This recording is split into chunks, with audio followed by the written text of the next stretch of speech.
Yeah, fuck you, Greg. You're the worst AI ever. You're not an AI, but fuck you anyway. Last session, we wrapped up Act 1. Kind of began Act 2 a little bit towards the end of the session. In simplest terms, I guess. But you guys were hunkered down at the beginning of last session in an abandoned older tenement apartment building with an Agent Holt who was performing triage with Malik and Oliver and Siegfried's help upon an Agent Bishop that you guys found behind a bar nearby the party that happened with the sanguine apparatus. Agent Bishop was there as presumably backup or whatnot from the Orpheus agency. And now he's afflicted with some sort of eldritch thing that's like percolating and electrifying around his eyes and this goldy purple colors. Um, with Agent Holt's help, you guys are eventually able to sedate Bishop, like hold him down so he can sedate Bishop in simplest terms. And then after a few minutes of discussion, Bishop starts to seize, and it's not long before you guys can really react or do anything that he passes in because of this eldritch disease, if you will. You guys kind of sit in shock for a moment, and then there's some more immediate arrangements from the body that come from your handler, Mr. Sterling, who brought you here. And he was in the back discussing with Agent Gable, your weapons specialist, about kind of, you know, resources and what's going on, like very just mundane things for the most part. And while that was going on, and then once the body is kind of decided what to do, he sits you all down to refocus you towards like what he didn't see throughout your most recent mission, if you will, and talking about the apparatus, the blood, the people being sacrificed, these ancient runes and that are filigreed upon the sanguine apparatus, the crystal head practitioners and cultists that were gathering these party goers, the just general ominous, just powerful magic that just is like something none of you have seen for the most part before, other than some of your more unique powers you have within yourselves. And like the spires that were these like weird organ steeple things, and then just like the layer of death that this has like obviously accrued to get to that point. Um, and with each detail, Mr. Sterling, your handler, he becomes like almost absorbed, intrigued even more with what is going on, and he's the one that starts to bring in what we discussed the session beforehand of like your taint value that all of you have accrued from being involved in this thing of like what sort of physical attributes or things have kind of manipulated because of being involved with these ancient coils that seem to be connected to some primordial, biological, magical source that goes to a culture that you guys only have a vague understanding from, like the lore of Egypt and seems and the lore of some Mesopotamian areas and things like that. Something really ancient in that structure. But Malik has this like cyan tendril thing. It's just like I am not surprised with Gothic how he when he picked this weird thing coming out of his collarbone. I was just like, that's so creepy. And it like moves and like waves almost. It's just like okay. Um, Brandon's character, it's something that couldn't immediately be seen, and it's something that will be revealed later, I imagine. Uh, and then you had Dr. Abrams, Serafina, grandma from Oliver's perspective, I guess, is losing her hair, and she gets rather embarrassed and pulls away during some of the scene because of that. Siegfried's eyes have this weird golden purpley swirl in the iris, that's almost replacing his former eye color. Um, and part of the discussion leads towards Agent Davies, one of the other agents here that's kind of was at the door. Um, your handler sends him to go find where the hell is Luther, with everything that's happened. Um, you guys get lost in some role play for a little bit, but basically, like 20 minutes of time go by to where there's a scream outside from Agent Davies. And the knowing people that have worked with Agent Davies most closely, pretty much everyone other than Current and Malik, run outside. Agent Sterling, your handler, uh, magic powered poofs there. All right, gets there first before everyone else. And uh, we switch to Luther, who had used his crazy, player knowledge. Because I kind of like the idea that Luther doesn't even really know what happens. He's just like poofed. I think it's kind of like, in some ways, like he just thought of home and he was there or close to there in some ways. But like you use your weird teleporty shit you do, and you like went on the other side of the city in a blink of an eye, and you find yourself close to home, only a couple blocks away, and are able to kind of swim back from the water you're in, basically, to the shore, climb back home, and walk through the city that has a lot of people on the streets. There's a lot of some lights are on, some lights are not. There's maybe generators or things going on, or some parts of the city they've fixed. The lighting issues that happen from the coil attacks, I guess I could call them. Um, Many people are displaced and confused and lost, and there's sirens and first responders here and there. Almost kind of surprising, I think, to Luther with how his neighborhood is often forgotten from seemingly the authorities. Uh, and he makes his way home, hoping, of course, to find his wife and son, maybe even his apprentice Willie. But the lights are off, no one's there. He eventually comes up with the idea to go to Sal's because Lori and her family are many of her cousins are either, people that work for Sal, or, she has female cousins that might be wives to some of his henchmen and things like that, Uh, and Lori, you find her there. But before then, um, there was some discussion about the past of like, and the kind of hard street gang lifestyle that you and Lori have tried to escape, by crafting your own livelihood with his mechanic shop and all these things, and trying to keep Martin, you know, away from the streets and all these other things. And so the layer of returning to Sal's kind of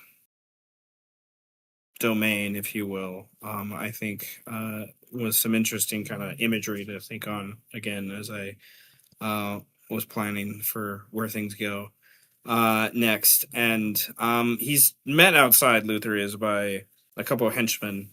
One of them I named Jimmy. And Jimmy is trying to prove himself, and he like, hey, gets in Luther's face. And Luther just like grabs him by the head and shoves him back like 10 feet, like no problem. And then his wife comes out after voices are raised and things start to come out, and she starts to basically slap everyone upside the head for the most part, basically saying, "You knew my husband was coming. What the fuck are you guys doing?" Um, and still a lot of people, a lot of Sal's people, he was supposed to, quote unquote, they were, your wife and Sal were young high school lovers and things like they used to be a couple many many years ago, and it's like she's long left that, and has no interest, and it's all those things. So there's still that like layer of like, I think, that lore on the streets related to that kind of fed into some of Jimmy's want to prove himself to his boss and things like that. But she quickly pulls you inside when she sees what's kind of going on with your hand from the taint, and you go into this garage off to the side. She kind of breaks it open and goes into this back room where you guys could have like two doors between you and Sal's people. Basically, she obviously doesn't trust them either, and you break down more or less what happens finally, and she realizes you've been hiding this power more or less from her for like your whole life. Like it's something you've known about, and it's this thing has now kind of come to fruition because of the weird shit that's happened in the city. And you know there's kind of that moment of forgiveness. Is she willing to do so? Is she willing to buy into what comes next if she continues to hold your hand? And uh she does. She loves Luther very, very much, and it's one of her most powerful bonds as a character. And she does get angry, punches him as hard as she can, doesn't do anything, but she does. She tries. And you guys kind of break. She breaks down what Sal has done and how Sal kind of stepped in from his gang perspective. Like she used Sal and his leverage to help Martin not only escape the streets, but also like have some protection from the other gang that was using him as a mule, basically, and using him as like, a grunt, just moving shit and stuff like that. And like she's kind of using some of that leverage, and that's one of the big reasons why she wanted you to go say thank you and whatnot to Sal. And like, because Sal, because of his own hubris, needs those kind of things, is kind of the impression. And he's giving you guys them a place to stay while shit is not working and chaos is on the street, and a place where they can be safe, more or less. And allow you to have a little more ease of mind and allow you to do your thing and not have to worry about them. Is someone going to burn down your home? For that, I guess in some extreme, but definitely possible. With where the city has kind of bridged to at the end of everything. I think that's also part of like what the masquerade level represents, is kind of like a pressure of the common folk of how much like they're feeling unease, and the chaos that's being represented by the energy, the ambiance, the vibe. There's many stories, many instances that talk about that, like, sixth sense, so to speak, right? That people can have, and, even the layman can kind of fit, perceive or pick up on. So, and I think that's part of like the layer of like Sal and his people, that like why they kind of push against Luther in these scenes too. I mean, you find Sal in the back, like drinking a beer in his back big room. She brings you there, and um, he, he doesn't like you. You don't like him. It eventually kind of the conversation just led to him basically saying, "Get the fuck out," in simplest terms. And the bribery is the simplest way to put it. That happened in order to ensure that safety was still um, made for your family, was part of the rest of the conversation. And you're able to like arrange some of the money from Orpheus to allow that to happen, especially because of right now you kind of owe Orpheus, like all of you do. It's one of the reasons why Malik got a promotion, besides what I'm about to describe. But nevertheless, we as Luther takes care of the drop from Orpheus, we switch back to the rest of the group, who has run outside to Agent Davies, who just screamed, and you guys stand in shock and confusion and are like trying to attend to him and figure out what's going on. And he's just like a writhing pain. It might remind you of what happened to Agent Bishop, but there's not a direct correlation in the immediate sense, but like there's seizing, right? And it's unexplainable. And then there's a snap of a picture, a camera. It all turns your head. You see the flash and everything, right? Because this is the 80s. And flashes were definitely much more important with how cameras work. So the you hear an oh shit as she sees that she obviously forgot about the flash herself. This reporter, you guys broke the masquerade level halfway through session, and this reporter has been investigating the weird events and kind of following a trail that has led her to uh this place, which is like kind of in its own right.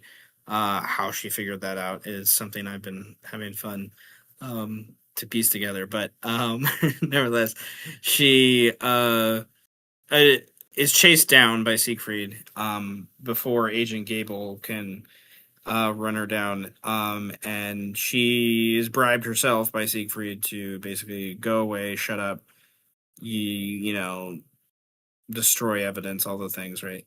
Gable doesn't agree with the tone or ambiance and how he thinks that this is going to come back to, bite you guys in the ass, so to speak. But you guys walk away from it, go back to Agent Davies, who is more or less dying, if not dead by that point. And Oliver is over his body, um, investigating this what's happened, and it quickly finds this mark that's been branded magically, not like an actual firebrand like how onto Agent Davies' forehead. It's this weird horse hieroglyphic. Has the definite Egyptian intentions and tones, but there's these other symbolic circular symbols within them, three of them that like are part of the legs and haunches of and shoulders, I guess, of the horse itself. And they also find within a pocket of well, no, there was like it was like a drop off. I can't remember exactly, but that part, it happened very quickly at the end, and I was tired. And but nevertheless, you got the message from Mr. Sterling who disappeared. He just left a message. I can't remember. But he said, "Good luck. He's out of there." Like, there's something about this whole situation that like scared him off, or whatever the case is.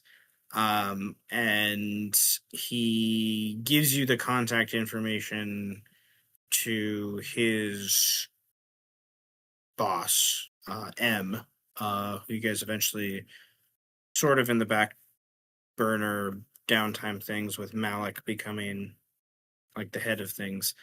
Um, Figure out that his name's Munin, but you guys go to rest, and that kind of builds in the back burner. And during the rest, we ended with Oliver finally getting a place to like really rest because he hasn't in like 4 days, really, and other enough for mechanically things to work, I guess. But Oliver has been on a one of the higher burns, I think, of all the characters. um like you and Luther, kind of, I think, both. um or 4 days of literal trauma since Silas was cremated in front of you. And then the running that almost immediately happened, and the constant fear and the sweat. He's able to take off his soiled clothes, and he looks at his leg, and presumably some sort of brace and things, and he starts to take it off and do the thing, and rest finally, and he sees under his now more translucent almost skin, his hobbled leg has these like feathers that are coming out, which I thought was really cool imagery. Um, so I summoned you by just finishing the recap. Yes, hello. So It's all Oliver is good. going to turn into a chicken. Big Yes. chicken. Um. Damn it, if only Brandon was here. I'd be like, guys, it's Nashville Hot's brother. Wait, no, the brother is Okay. Nashville Hot. God, what was that character's name again? I don't know. The Smoky Mountain. Smoky Mountain, yes. Smoky Mountain searches for Nashville Hot. We found him. It's funny. No good. You made it. It's all good. That's all good. Yeah, we just did the recap. We were chit chatting for a good 20 minutes before the recap, but about AI and things. But now we the only thing I can say that's I think most vital important to where we move next is Malik, because of Mr. Sterling basically abandoning his post might be the best way to put it. Is now by experience and also just by almost glory, if you will, from a L5R perspective. Like Malik is like cell handler, more or less, of like the people on the streets in this part of the state, more or less, like almost like the region of like New England. I imagine Orpheus doesn't have like a lot of people to spread everywhere, but Manhattan being what it is, I imagine they're able to uh devote and divert quite a few more people. So Responsibility. the list of the general descriptions is in the recap document for last week of the 6, yes. Different agents that are NPCs that are really what your cell is.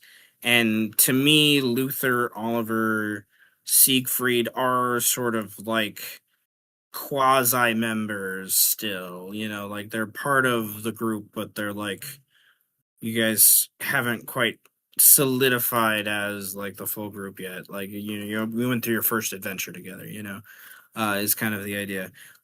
So I imagine that like they're on that list for Malik of like people he goes to, and you would directly know Malik as one of the first things I want to say since you're here. These 6 agents are wonderful people. And they are specialists in their own right to things. Like their skills are decent and stuff, but they're human.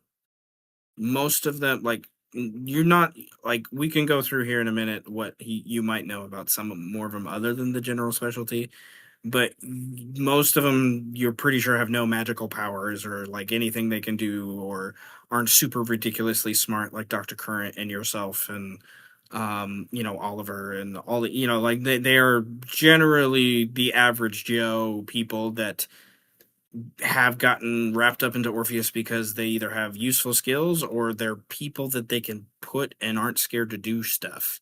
It's like I don't think Orpheus is picky in that capacity.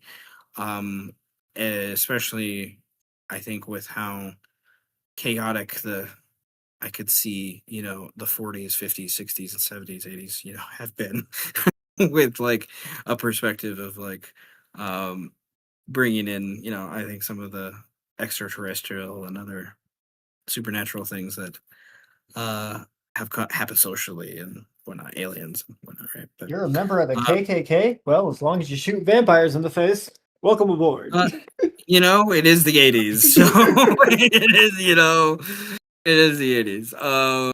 In a lot of ways, but New York has been always relatively progressive, so I would say on the whole. But Gable is an asshole. You guys have already met him. He's an asshole in his own way, and whatever happens to that happens to that, is those things. But I know some of you had some other ideas, but I wanted to mention that about the NPCs. But the agents, they each have their own kind of like specialties that are there. Like I said, they're all human except like some of them are not. Would if Malik cares about that, you could roll a knowledge occult or knowledge eldritch or maybe even a like empathy check maybe that I think might have like a higher difficulty than what I'm thinking to see which of those 6 people might have just more things than hey, I'm a human that knows how to use a computer and shoot a gun. For those things. So which Gable that like literally that's Gable. Gable is I will give he's one of the ones I can describe without too much effort. Without you having to roll. He's literally like a failed military guy that like Orpheus picked up because he's not afraid to get his hands dirty. It's just that simple. Like So a grunt.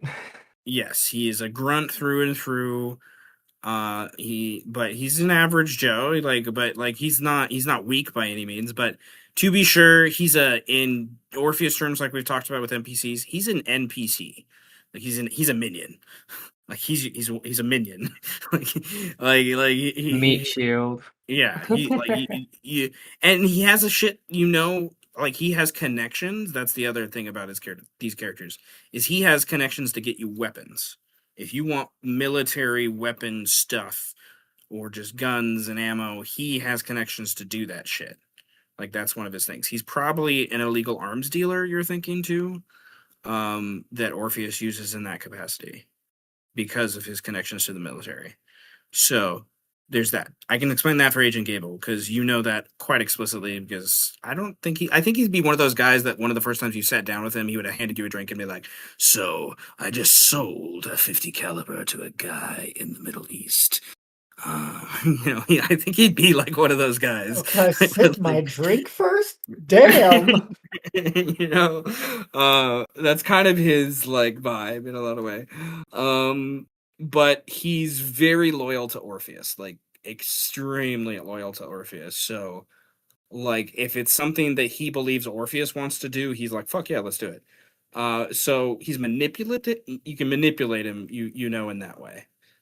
He's not dumb, but he's not like super smart. Like he has average stats. So his vitality and dexterity is a little above average, but just because he's a military guy. But nevertheless, the rest of them, other than their specialties, you've only loosely worked with them, so you can roll a check, like I said, for occult or empathy. Empathy, I think, would give you more understanding of like their general vibe. And the rest of you could roll an empathy or occult too, as like you guys, these people would be people you.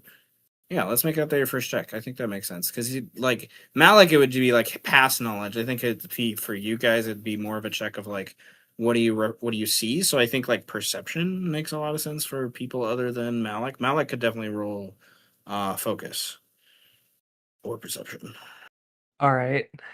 or you guys could roll charisma. The other people.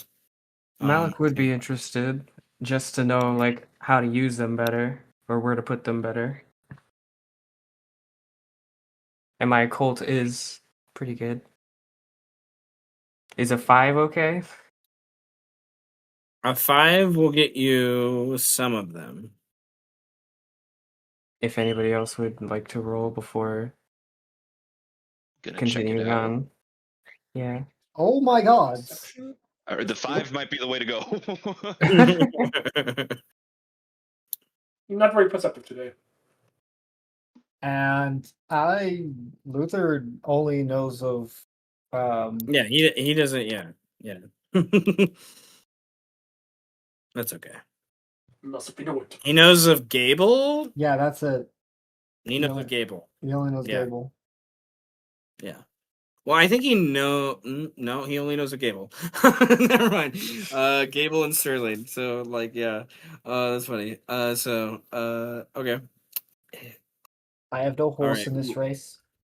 Well, Siegfried, it makes sense why you get a 0 because Siegfried is not, these people are really all new, acquaintances that Siegfried will meet over, the course of interacting with Orpheus before and after kind of where we're at with the downtime. Oliver would be able to notice a couple things. We can handle it as I will give you two things you see, or you can choose two people you want to pay attention to based upon the specialty or something Hmm. that Let me look interests. at your specialties again. These things. Okay. I think he Yeah. might pay attention to Eleanor Ellie Finch and Agent Holt, the examiner and forensics guy.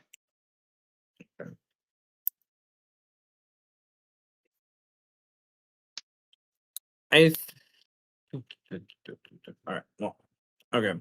Um. Just the examiner.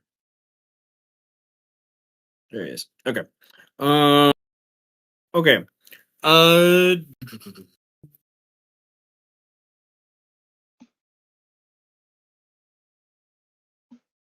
I imagine as some sort of,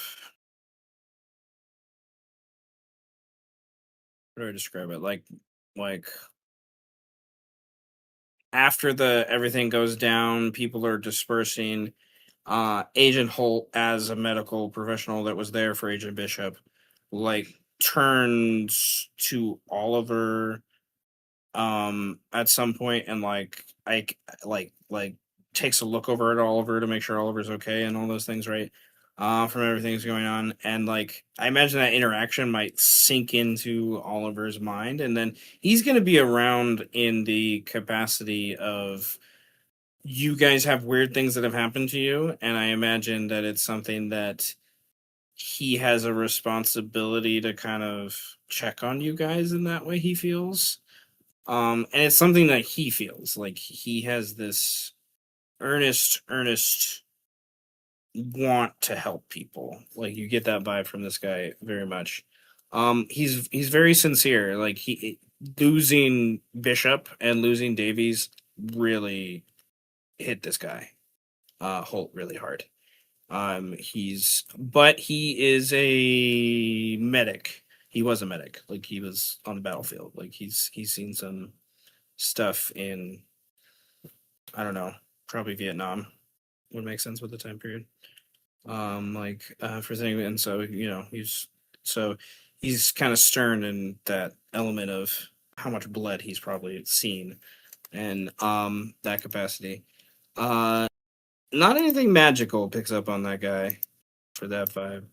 The one thing you notice about Ellie is someone, it's like people talk about her, but I don't think you would see her in the interaction because everyone would say that she, as the quote unquote librarian, she has this shop, so to speak, that's downtown, that is back in an alleyway, a very, never ending story vibe, kind of book and knickknacks and things, psychic eye bookshop, whatever kind of stuff. But she is an occult specialist, is the general vibe that you get.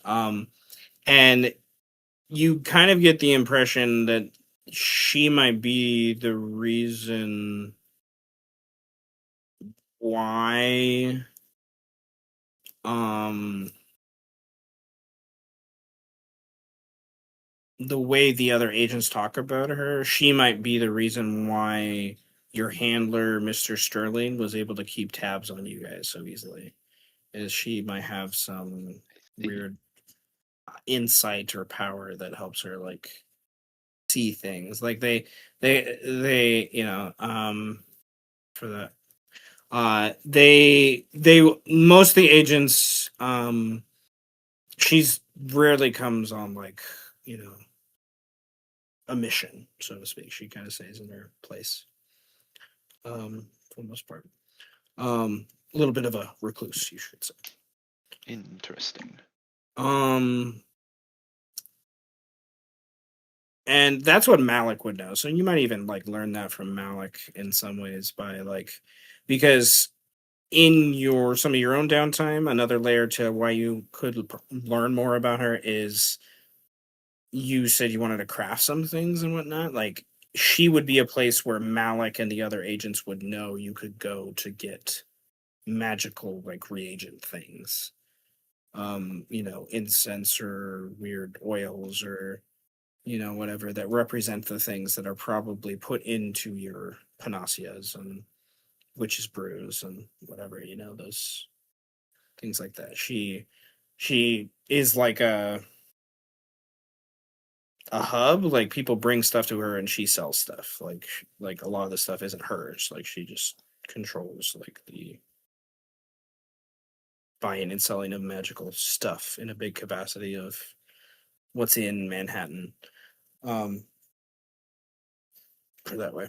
I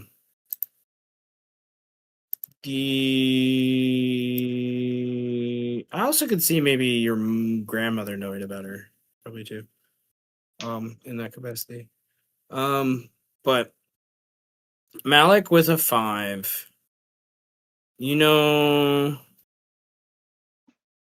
A general vibe about what I just described, including Gable and Holt and Ellie, because it just makes it easy that way. I will give you one other agent that you can notice a specific thing, or I'll give you a random thing that you notice. Give me something random. Something random.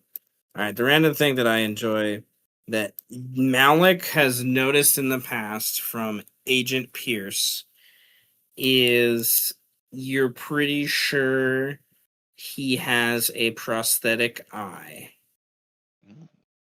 And the prosthetic eye has a light in it that is like a neon blue. It doesn't make human sense the way his eye is situated. You know that. He's a guy that you Cyborg. yeah. He's a communications specialist. Like if you need him to, spy on people and stuff like that, that's what he's best for. Is like surveilling and giving you guys, like if you need a stakeout and stuff like that, like he can set up things and cameras and stuff. He's has a very strong military background in that element. For sure. But he's yeah, above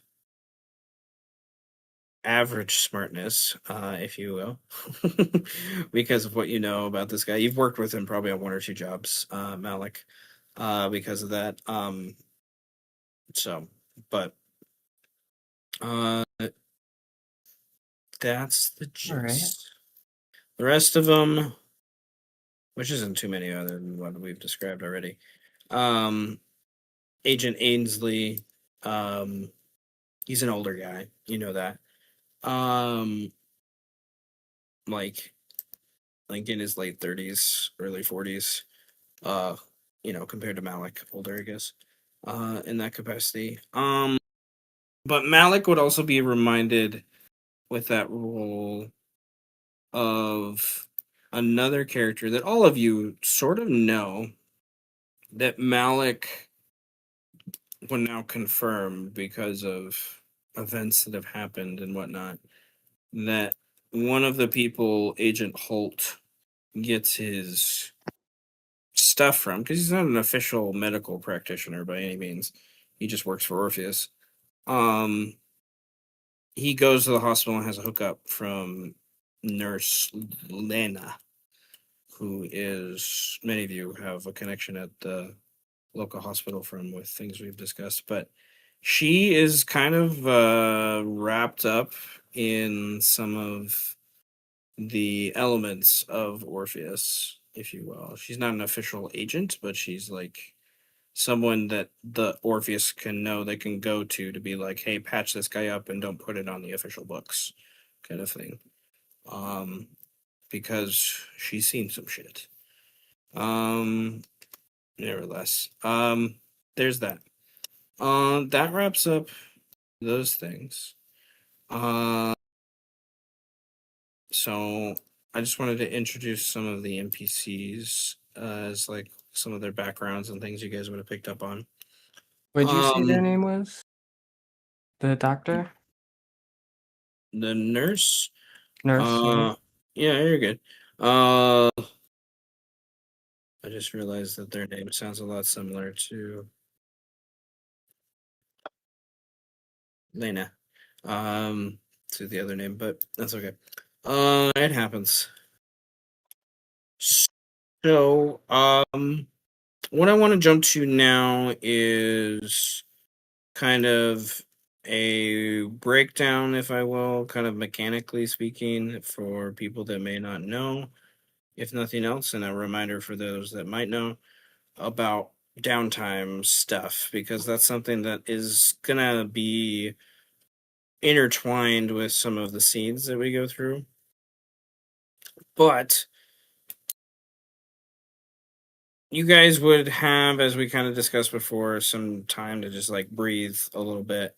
And in that day, 2 days of time, before we get to the official downtime period, a newspaper article comes out that draws everyone's attention from yourselves to everyone else, that has a wonderful picture of Siegfried standing in front of a guy on the ground being attended to by some people and the like. um so the article uh talks about this general, like, the headline is "Where the Forgotten Fix What the City Couldn't," and by Cassandra Smalls. And she talks about how local church leaders and business leaders during the chaos of this blackout banded together with the famous musician Siegfried Anker to help the city get out of this in a way that, like, the city hasn't seen heroic actions like this in years. And it draws attention to you guys in like a good way, so to speak. But the key thing is it draws attention to you guys. And I think all of you would have that like realization there that like your names are out there. Like, she's done her research. She doesn't use last names, but she uses first names in the article of Malik as a church leader, Luther as a business leader, this local college student, Oliver, even the local legend who many call the Rat King, Dr. Adrian, used his expertise to help solve some of the complex scientific problems that, messed with the waters and the malfunctions that were happening and all these other things. And then goes into just the ominous vibe of Siegfried Anker, this famous Germanic like classical rock singer and musician, being there and like just jumping in and helping people, and hundreds of people saying she obviously, granted, there's probably a few dozen that really saw you, but like people saw you and were like, okay, doing all this, and then breaking down how there was really what Siegfried was seen by, and is and also I think Malik, where Malik was seen the most too, was the party thing that happened, and how there's this weird sewage malfunction, and there was a group of young stupid college students down there. Apparently they were having a party, and they didn't realize they were next to some poisonous gas, and there was an explosion, and a bunch of people almost died, and they were in this drug induced haze that they would have, so many dumb choices, but thankfully you guys were there to make sure that they were fine, and didn't get like injured by all this. And it's just like no mention of the apparatus, no mention of anything magical, no mention of any of that, because Miss Smalls didn't see any of that. She has but she has watched your guys' trail, obviously, by what's in this over the last couple days to piece together something. And it's not really a whole truth, to be sure, by any means. But there is nuggets of truth that you know that are there to where I think if your characters are prideful, it would probably make you feel good. I could see Dr. Current being like, yep, that's me. Like, in some ways for that. But nevertheless, um I would love in your role play or whatnot as we go through these things, to kind of comment or whatnot of how those things respond, if nothing else. But all of you mentioned different things that you more or less want to do with your downtime, that are may or may not be the mechanical benefits of downtime. But I do want to talk about those. So as I pull up those rules, does anyone have anything they want to say about the newspaper article or any other questions or stuff before we move away from that? Yeah, what the fuck are her sources? All in a day's work. Oh, and 'Cause Oh, I God. feel- Oh, fuck. Oh, God. Well, Like, at least I've- it's something positive.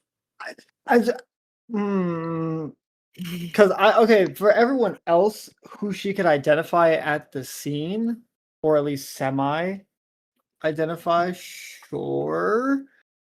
Luther, I'm just fucking confused by. Well, because from the sounds of it, it's not. It wasn't only the one scene. Yeah, I know. Like, That's the one scene is where she got the photo from, but apparently she figured out she like triangulated us. But yeah, that's the at thing, all like, the 'cause locations.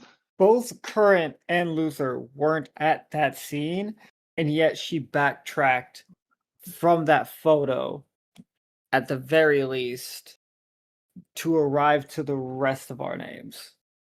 And I guess you could. The question is how. That's what the fuck are her sources? I just want to say one thing, to add to one explanation, and then you'll figure out the rest maybe eventually. There was a luck check at some point that one of you rolled a -3. Oh. That could be anyone. My bad. Could be anyone. Oh, that is part of like how I figured out why it worked that way. But I'm enjoying Fucking it. spy To cams. be fair, she only promised to keep the supernatural stuff for sure. Be fair. She Good thing we helped the situation, Siegfried, guys, right? the way she talks about you, Siegfried, she makes you look really good. Like more than the other people. The other people are mentioned, you're like she spends like a few paragraphs talking about Siegfried. And one of those paragraphs is about how you're gorgeous, basically. Siegfried reads it and blushes. Like, Oh, nevertheless, I'm saying she's a gold digger. 100%. You're 100%. 100%. You're not wrong, but that's okay. I love it. I will practice playing my guitar now. All right, downtime stuff. I had to scroll to the right page. All right. So, downtime and recovery. Some of you might need to. There's different options, basically, right? You can find these on 88 to 92. Yeah, 88 to 90, in the PDF. But you have intensive medical care, which is for physical health, to be sure. Oh no, it's for any health. Like it's basically you are going to a medical facility and you're getting surgery and physical therapy and psychiatric care and treatments that you need. That's what this implies. For those things, which you guys could easily gain access to for various reasons. One is easily calling in a favor from Orpheus to be like, hey, But you guys have. It's one of the reasons why I mentioned Nurse Lena, to be sure, for those things. There's also intensive self care, which so medical care is for wounds, intensive self care, and this is like a week of time that goes by is the general assumption. About a week, like a good amount of days. Um, but in every wording it says a full week, so like I'm thinking 5 to 7 days of those things. But nevertheless, um, intensive self care is you're doing something personally nurturing. It's a meditative retreat, some sort of religious observance. You're going and creating art, something that's emotionally healthy to your character. And Luther is the obvious one, like he's spending time with his family. It makes a lot of sense. But that's where you get a huge boon, huge gains back in humanity. Like you can jump back 10 each week doing that. So like if you're really doing humanity, that's one of those things. Intensive training is an interesting mechanic that basically gives you the um unique mechanic of the soldier in simplest terms, which the unique mechanic of the soldier gives you a pool of temporary strain um that you can use on whatever. But for intensive training, it's a pool of 5 temporary strain per week. You only can have a max of your character level times 2, 5 plus your character level times 2. You get 5 temporary strain that it can be used on pretty much anything in combat is what it's for. And it's just like extra strain that doesn't count towards the strain you already have from your different mental, spiritual stuff. And then there's basically rules that talk about a mix of how you do a mix between those things. If you have an idea. There's also currently in the game you're not at a point where this is an issue, but there is the idea where suboptimal circumstances, like you have the time but you don't necessarily have the best facilities, or you don't have the time but there's a facility, so you're having to like consequent those things. We're not playing with that mechanic right now, but that is something that might come up in the future. So basically, you guys have your different things that you talked about in message and said last session about some of the things you want to do in your downtime that will take days to accomplish, or just time in general. And then these other things are either part of that or in addition to that, or like I'm going to I have an appointment from 1 to 5 every day at the hospital. So like however we want to narrate the idea, it's just like I don't think it's something that necessarily takes up all your time, but the idea is you're spending a good amount of your time towards it. Is that idea? So how we can handle this is like go by whoever has their idea first, or I've AI. created or I just made a list and of people from basically how I opened sheets when I made the list. So like it's not a true rhyme or reason. It's just like that's the people. If anyone wants to kind of go first and kind of layer in some of those things, and then that's going to be like I think like taking a scene and taking a scene here and there, and then depending on what you say and what you do, I might throw in one of these other scenes I have in mind in my back, in the back of my head, or in my notes, I should say too. But nevertheless, does anyone want to go first? I don't mind because I want to go make a sandwich, so get mine out of the way, I'm doing uh, something similar mundane. I am just practicing my guitar What? with this. that's funny. Congrats. I love it.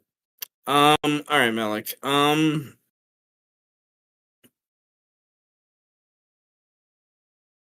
Notes. Okay, you mentioned your protective gauntlets or something like that that you were thinking charm of? things that you told me about like weeks ago Well, or potentially. months. And then I think another thing that would make sense as part of Getting intensive care. getting some intensive care, to be sure. And then Lay down for a while. lay down for a while. The Oh, idea, no. like, okay, you have, is it physical wounds or mental wounds? I have both physical and spiritual wounds. Okay, well, Malik, yeah, that's right. Malik was a bit of a pincushion. So okay, the idea of where you want to go to that is, and how to accomplish that is on you. But this is the point where I would like to remind you that, the article of the newspaper has connected you back to a church. Last time you were part of a church was Bellini's. There's a church as well as a home for lost children. It has always kind of had that vibe. And, Father Bellini, he claims to be a priest. You might have questioned that at many different occasions, but you have an opportunity to investigate that if you would like, is kind of my bad. But nevertheless, what would you like to do first? Intensive care? Try to Oh find no, more. definitely go to Nurse Lena first. Okay.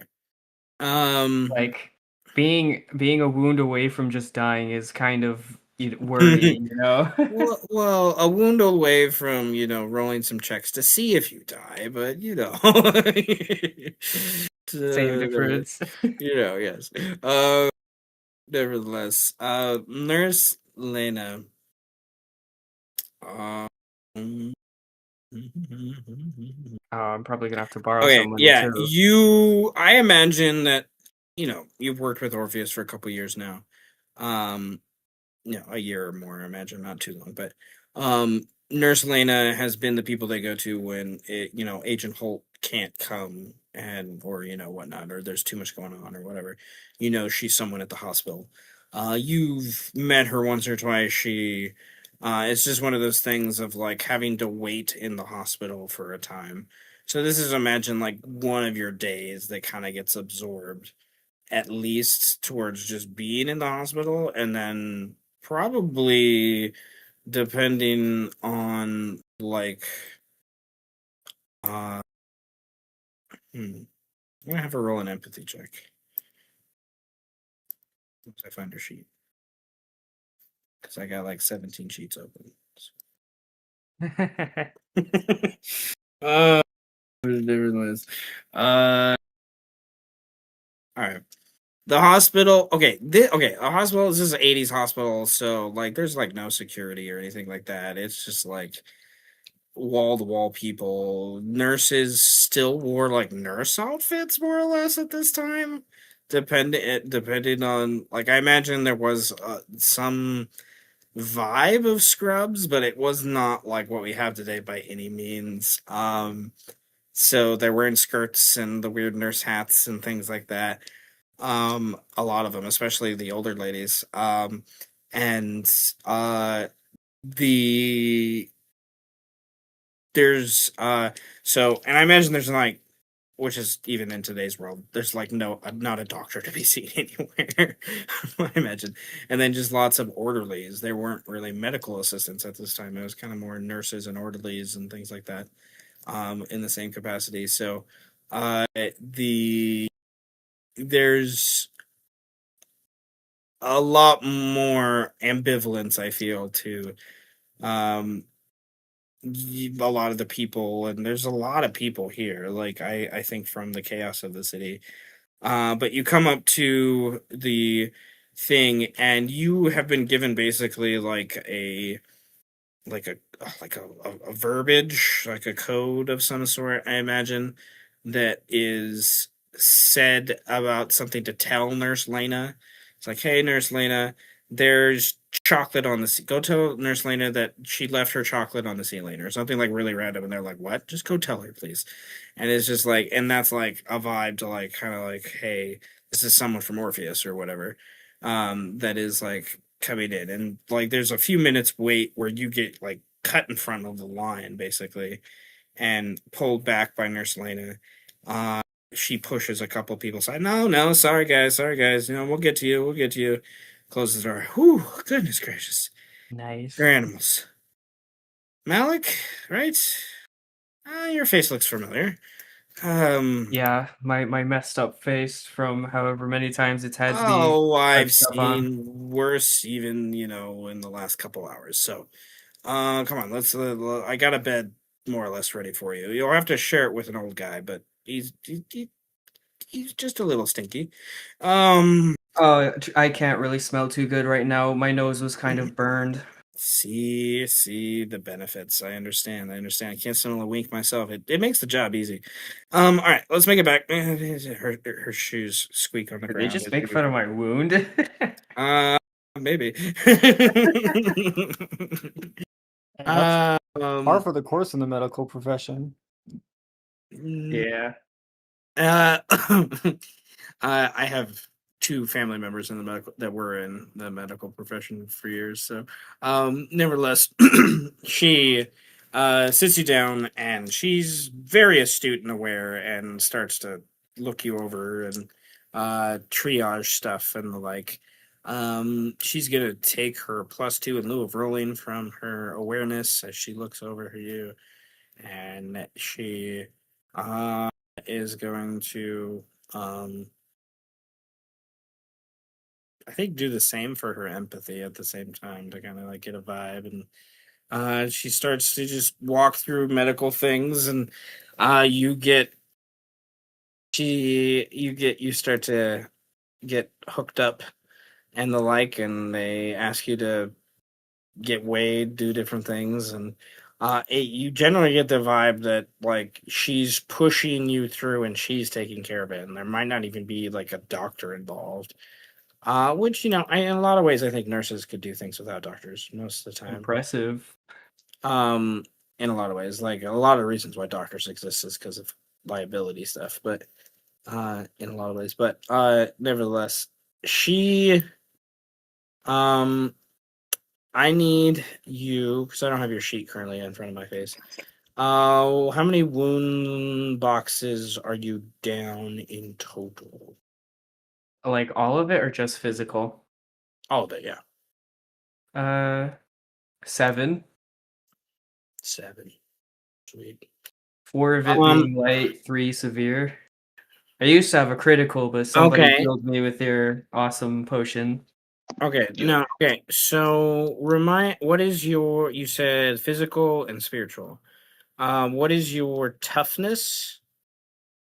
Toughness is now a 1 because we leveled up and I got to increase my Sweet, that's good. vitality. That's good. What's your force of will? Also 1. Sweet. Okay. Yeah, they're no longer 0. I can't be pushed around as hard. Okay, so all right, let me read the thing. All right, during this downtime, you gain number of physical healing points. You spend these healing points to clear damage from your wound boxes of the associate type at a cost of 1 point per wound. Starting with wounds, then moving to serious wounds. You can also spend healing points to reduce penalties imposed by permanent injuries. To reduce an injury penalty from 300 points. Okay. So because of your force of will and toughness being what they are with what I'm reading here, you will for this week of downtime be able to heal 2 boxes of each type. Damn, so I'm still severely wounded. It's only if all the boxes are filled in the row does it actually give you the debilitating effect. Oh. Well, then I guess it's a good thing I'm decreasing each one by 2. So now I don't have any spiritual wounds. So you will have like if you have all your lightly wound boxes filled, then you will have a -1 on the physical check. It sounds like. Oh, actually, I also did have one for mental wound as well, so I actually had 8 total. Well, that begs a question. Okay, so yeah, it doesn't say. Okay. Okay, so yeah, you could. It doesn't say you have to spend them separately. It just says it just says that you gain them based upon the type. So, yeah. With the thing, I think it's a mixture of like she gives you a bed and some medicine, and you get a quiet place to sleep, and she monitors you and gives you some IV fluids and things like that. And then she gives you some rock star drugs to like manage the pain and stuff for a couple days and kind of just give you, make it easier to rest and kind of go through some things. And the mental and spiritual stuff, uh, is an interesting vibe of, she There's an gets you. aroma diffuser in the corner of the room. There's an aroma diffuser. She's just like, all right, I'm gonna teach you Tai Chi. All right, come here, come on. We're gonna go through. Oh We're god. gonna get some vibes going on. She, I love it.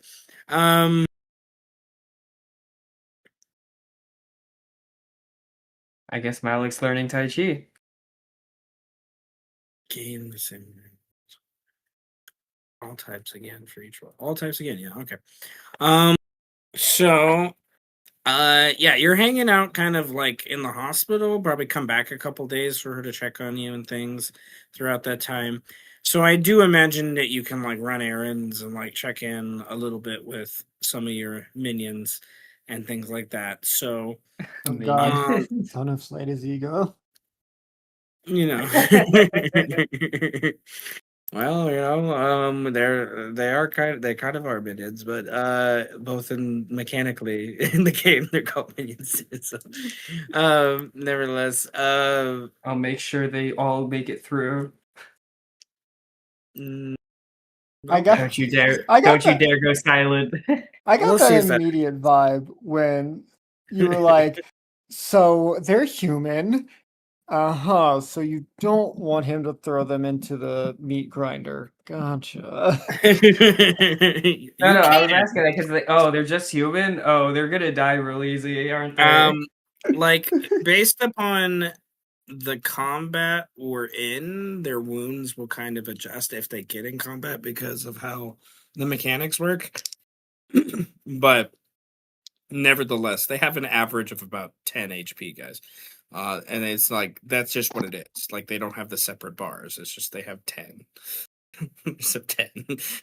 So it's just like And a no lot. death saves here. Yeah, no does it. Except for I will be straight up with what I've already described. Ellie is The odd made one out. differently. Ellie is Built made more different. like a PC. So she's a little more resilient, but that's just because of her background. I had more fun. I got lost in her background. I was like, it started as an NPC, and then I was like, no, no, no, no, it's not gonna work. Nevertheless, the Funny. NPC rules of this game are interesting. Well, Malik, what else do you do during this week of time other than the obvious, intensive care you're getting from Nurse Lena here and there, the Rockstar drugs. You're Are doing these some like handler stuff with the NPCs of the different agents here. Are you connecting with any of the PCs or? I was just thinking it would probably be a good idea to meet everybody and actually mark down what they would be good for. But that also might take a long time of talking. I'm okay with you doing that personally. Every like Same. PCs and NPCs, everybody, or Are you talking about meeting PCs and just PCs? I don't know. Either way, how do you want to handle it? I was thinking the NPCs. Okay. Coos. I mean, Because if I'm gonna have to, direct a bunch of people, even if they're like not used, right? Aren't I supposed to like be a boss of some kind or something? I mean, if you don't want to take up session time for it, or you think it might take too long, like since you're the only one in charge of them, you and Seth could hash it out over messages. If you Yeah, don't want to take what I session was. time. That's kind of what I'm thinking. Okay, and some of them, my intention with this is also like that's cool too. I have no issues with that. But like some of the intention is also like you're gonna meet some of these guys as you guys go through Act 2, and Act 3 and stuff like, and you'll have a chance to like get to know them a little bit better. But I like that. That's fine. Yeah, yeah, we can hash out like that. Malik. Well, this is 5 to 7 days, like we're talking about, where you're doing some intensive care. You're doing a little bit of magical research, we can call about it, for your, protective charm thing. Which might and could involve PCs that obviously have those connections. Um, and you're having a couple meetings that you know you have 15-20 minute meetings with these people to like sit down with them and like basically do I can do I picture Malik sitting across from like a business table with like glasses on and a clipboard and a bunch of papers, like taking notes feverishly as he interviews these people, making them nervous. We're doing our annual audit. I gotta Agent take this Gable, picture. please describe. you know, uh, I the I love. I gotta find this picture. You just. I drew this a little bit ago. Agent funny. Gable, we've been receiving complaints that you are being kind of a prick. What does that mean? What? So you want me to describe Malik sitting in a chair, like how they would, how would they basically do an interview on somebody? Sure. Sure.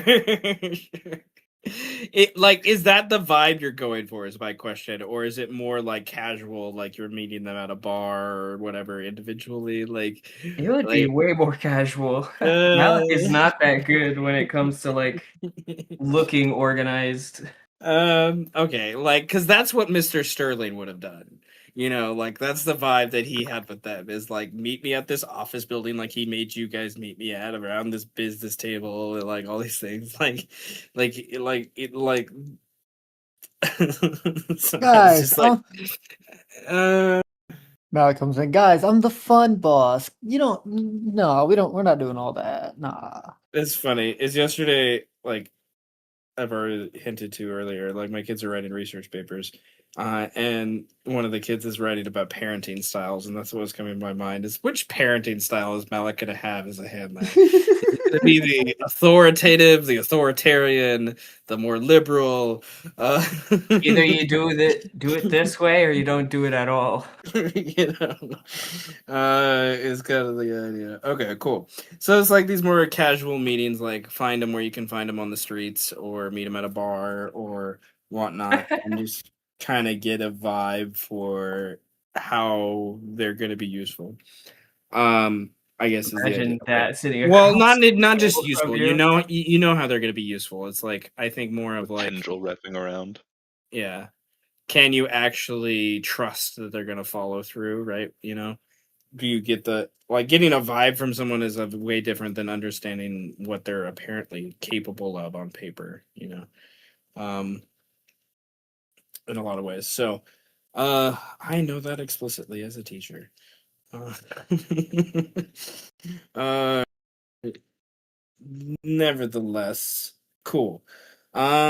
Malik, other than the wounds that we just aforementioned and discussed, you can bring your strain back to full. Like it would be back to full after it. You get 2 strain of each type every 24 hours of rest is mechanically. So I think most of you like so that's if you have 7 full days of rest, that's 14 strain back of each type. So most of you should be at full.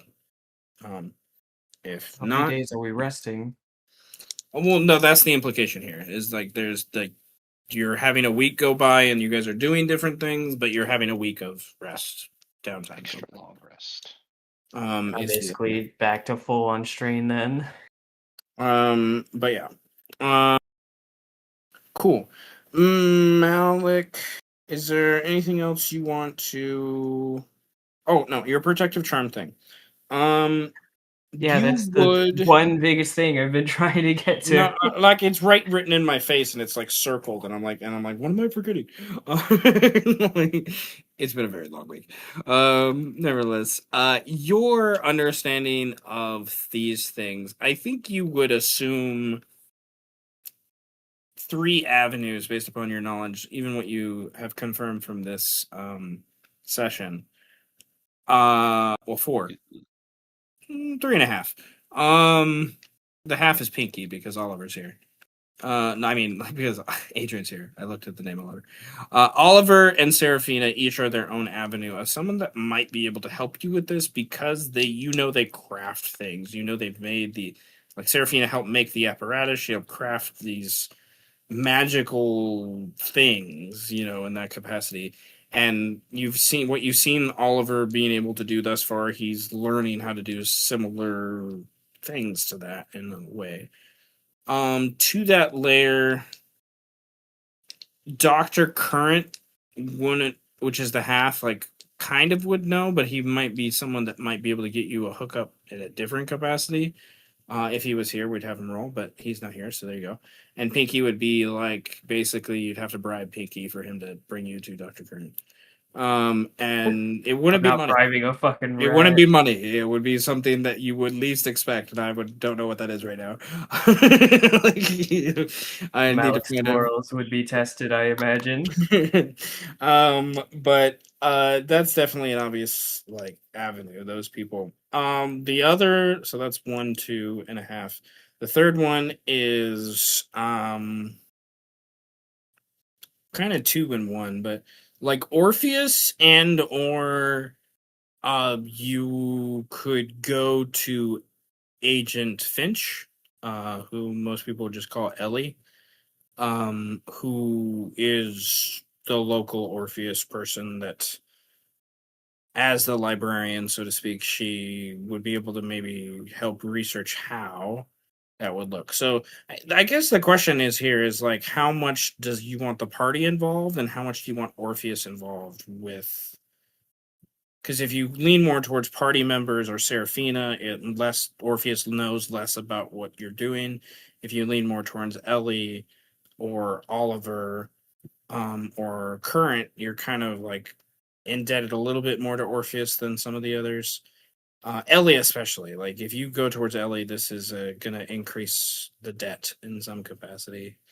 For I got to look at that in a second, but Did the but debt reset because of Yeah, the Act it 2? did. Or But it's lower, right? it goes down a little bit in like what the capacity is, yeah. But you're at reset at 0. You guys don't have any debt, and you don't have any masquerade right now. You just got, an article that says you're cool. Uh-huh. Yeah. Well, I I knows imagine. all our names and faces, and Well, I imagine the Serafina would be the fastest way to go since they are right there, and it seems like they're really good at what they do. And all I really want are charms. So And Serafina has a softer connection to Orpheus. Like like obviously she's less likely to probably tell Orpheus. Like she's it doesn't matter if they tell him or not. I just feel well, like it's the fastest way. then it to be sure. I I'm an think Orpheus agent. All my information is for them anyway. I need to give her back some her strain. I think she would be spending the first couple days crafting some things herself because she has some wounds. She would not go to a hospital. And but Serafina would be probably by this point. Like if it's more in the beginning of the week, she's probably still hanging out with Orpheus stuff and like in the apartment. Whereas the later the week, she probably would be looking to move to go back home and like make sure everything's cool with those things. So after everything, because it seems to be quieting down, right? So you, I'm gonna roll a luck check for me just to make that decision. Um, and then I'm gonna re-roll 'cause that was a flat. So, okay, she is going to, yeah, you'll find her in the beginning part of the week, at one of the other safe houses, I imagine, with Orpheus, for those things. So she has like, maybe like Agent Gable or maybe even Agent Holt or someone that's there with her, like hiding out during the thing as part of their downtime as well. But more or less is by herself. Maybe Oliver we could narrate when we get there is with her at some point too. But she is using her own connections. She's an NPC. She's not part of your guys' debt, but she's using some of her own connections to get Orpheus to help her kind of craft some things. And they're obviously using her too. Like this laboratory you go to is it like hers was intensive from what you saw in her apartment, but this is like there's other machines and things that she didn't have. Like it's very new age and strange, and I don't think Malik probably knows most of what's in there. Nope. But for those things, but nevertheless, she would welcome you in happily.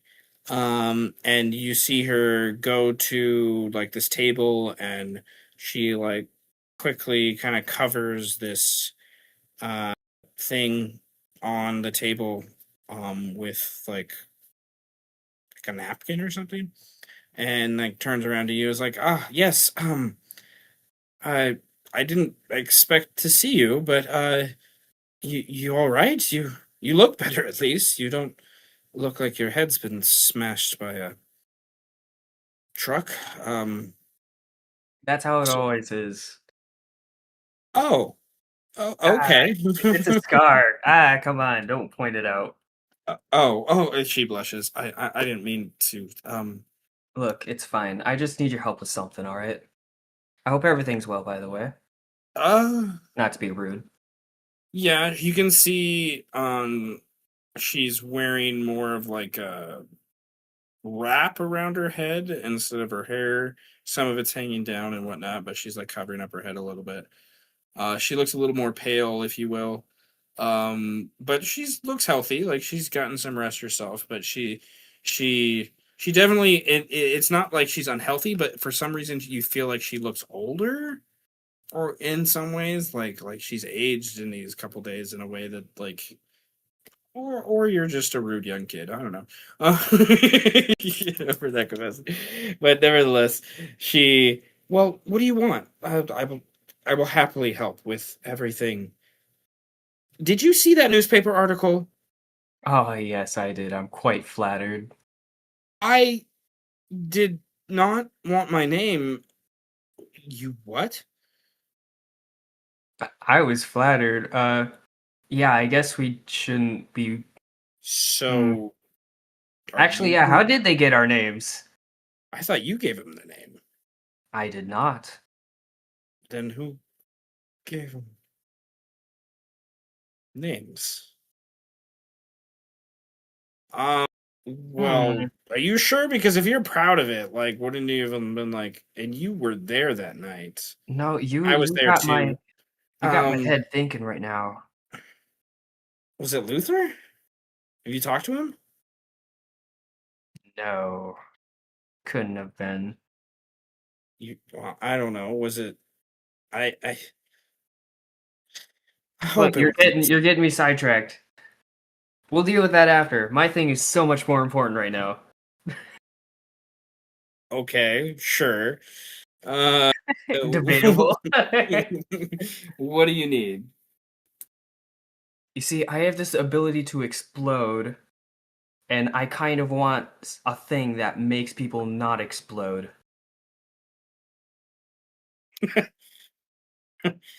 It's very Uh, difficult to explain.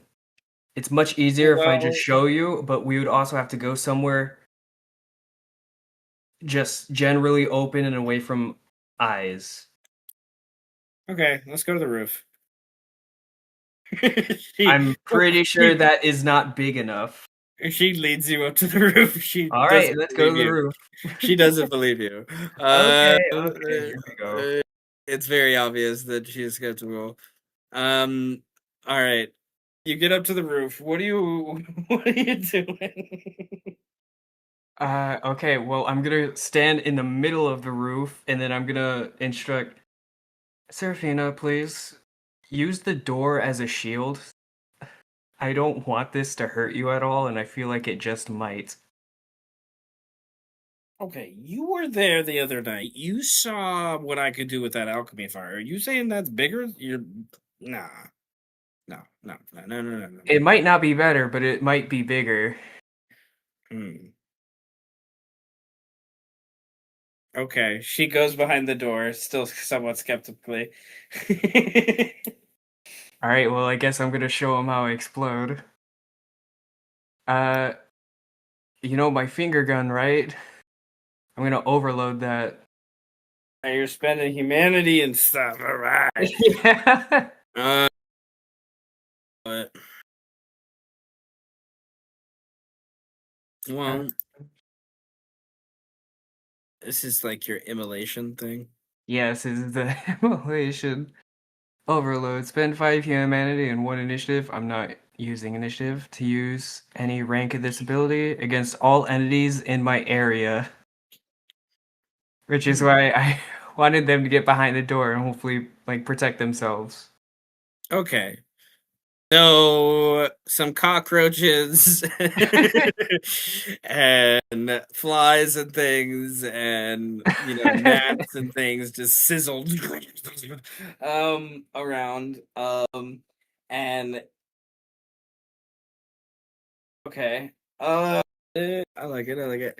Well, okay. I'm just gonna like you know how Pokemon self-destruct? Uh-huh. That's basically what Malik does visually. But it also says here that it happens in like 3 waves. So it's gonna be 3 booms, one after another, each progressively getting bigger and bigger. Okay. And what happens do you get damaged while that happens?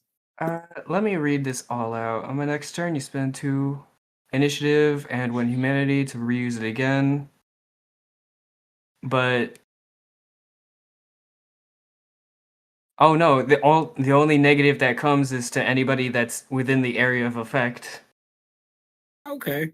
And that's with them getting -2 and then -3 situational to all their checks and stuff. As a good telekinetic should do.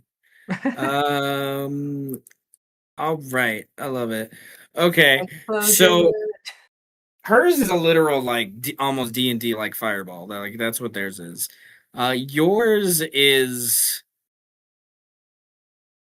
Like a like shockwave. spontaneous combustion shockwave.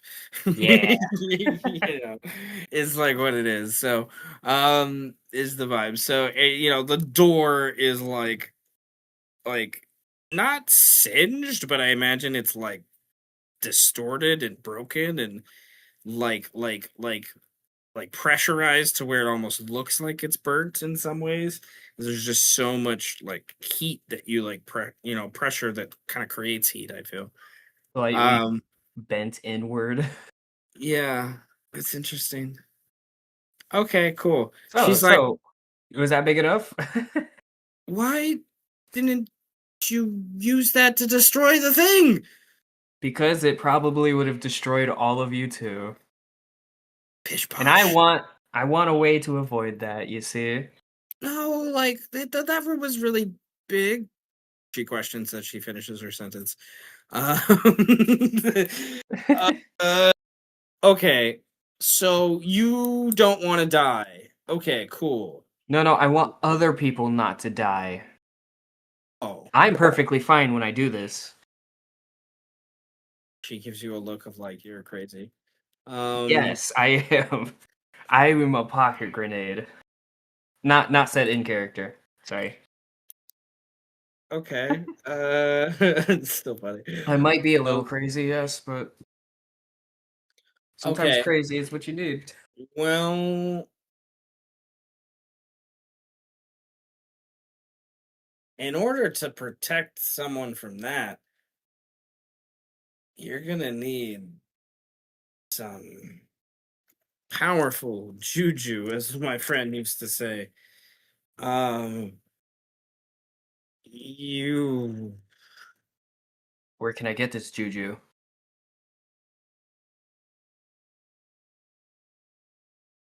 well, there's a couple ways to handle this, I guess, but I I'm not sure if I know exactly how I can do that, but I could look into some things.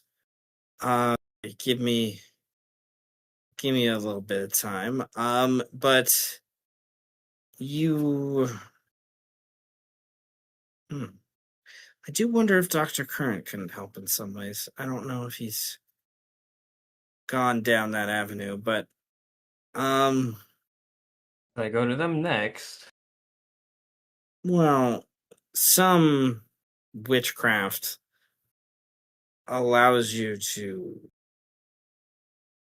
I've never seen him carry one, unless Pinky is one. I doubt that. A charm of some sort, yes, but it's more about protecting the person that's holding it than others, in my understanding. We could craft something, but that will take some time. So sit down. Let me gather some measurements and understanding of what you want it to look like, if nothing else, and Ma'am, the roof is scorching, literally. I would like to go inside before we sit. Just start stepping past them. Let's go. Okay. All right. She is gonna need some time to like figure out what to do for it. From the narrative side of things. I have an idea of what this will sort of be, for that capacity. But remind me what it does to people exactly, to the others, as I scroll to find Let's stuff. see. Like, how much damage and stuff are we talking? So, you know how I use my soul beam and that's basically just a finger blast? Oh, it lights them on fire. Yes. Okay. Yeah, it does the same exact thing, just against everything at So a negative everyone's penalty on, towards their vitality. so everyone's on fire. Okay. Yeah, Okay. Okay. and they they roll a bunch of negatives to against it.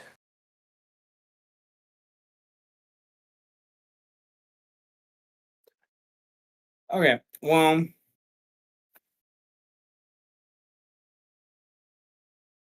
Yeah, the first one, it's just a normal finger blast attack. The second wave is -2 vitality, endurance, situational, and then the third one is -3 situational, endurance, vitality. So it needs to be a charm that basically stops people from being able to defend against it, or helps them defend against it, I guess. okay.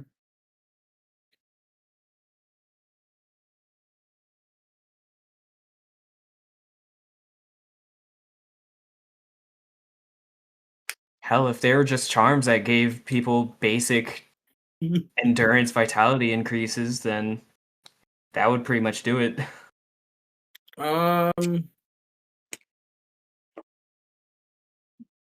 It's one of the things that in what I've looked in for this game, there's not a lot of mechanics that hint towards that idea because it leans a little harder in how the uniqueness of the abilities kind of add through. But I don't know, Seth. I'd like 6 vitality. Yeah. it's more of like the discussions that I've read is like manipulating modifiers than actual stats and things like that. To kind of make sure there's because stats they affect so many other modifiers. Sometimes it's Yeah, but that's why we go to the crafter, so we could just make some bullshit that says, "Hey, protect against yeah, this but one thing that's D and D specifically." too. That's D and D too. Yeah. So here's the general vibe of where I'm going because I think there needs to be because this game is about cost. This game is about resource management in order to achieve things. So I'm leaning towards an idea of some sort of bonus or boon towards a number of people situated to modifier of some sort that's connected to this ability. So probably focus thing. So like a number of people like that you can like designate when you do this that they That will not they'll still have to roll, but it will be like they have a higher chance to beat the roll kind of thing. Because you're kind of affecting them. But the idea is that it would probably not probably it would mean like you would have to in combat probably spend more initiative and in and out of combat spend more humanity to ensure because the ability is kind of based on humanity for that aspect too for anything to those things protect the team. so which could be like a generalized like homebrew mechanic that we could bring to the table for people. I was just thinking about there too as I was pausing. Of like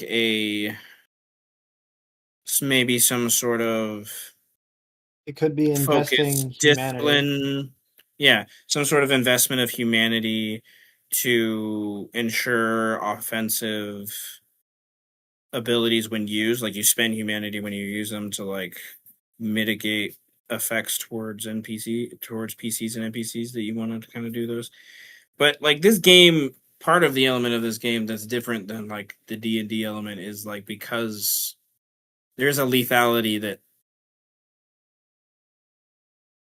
the game kind of demands, I guess is one way to put it.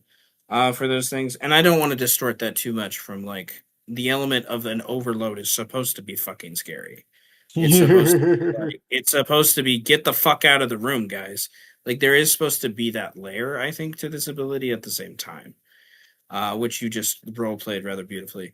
So I like the idea of like some sort of investment of humanity, or maybe even I had another idea that could be probably in addition to it is like could be in addition to everyone is another kind of homebrew thing is like in moment you can spend humanity and initiative to like mitigate effects by like you know a one-to-one basis kind of thing would make a lot of sense with how the game generally works but then there could be like a downtime element to where this charm could allow you if you take the time during your downtime or as part of your downtime or anyone could do that like develop some sort of charm or some sort of protective thing that kind of turns into like magical armor if you will What um if what so if it was like a singular group charge of Machinations of the Timeless?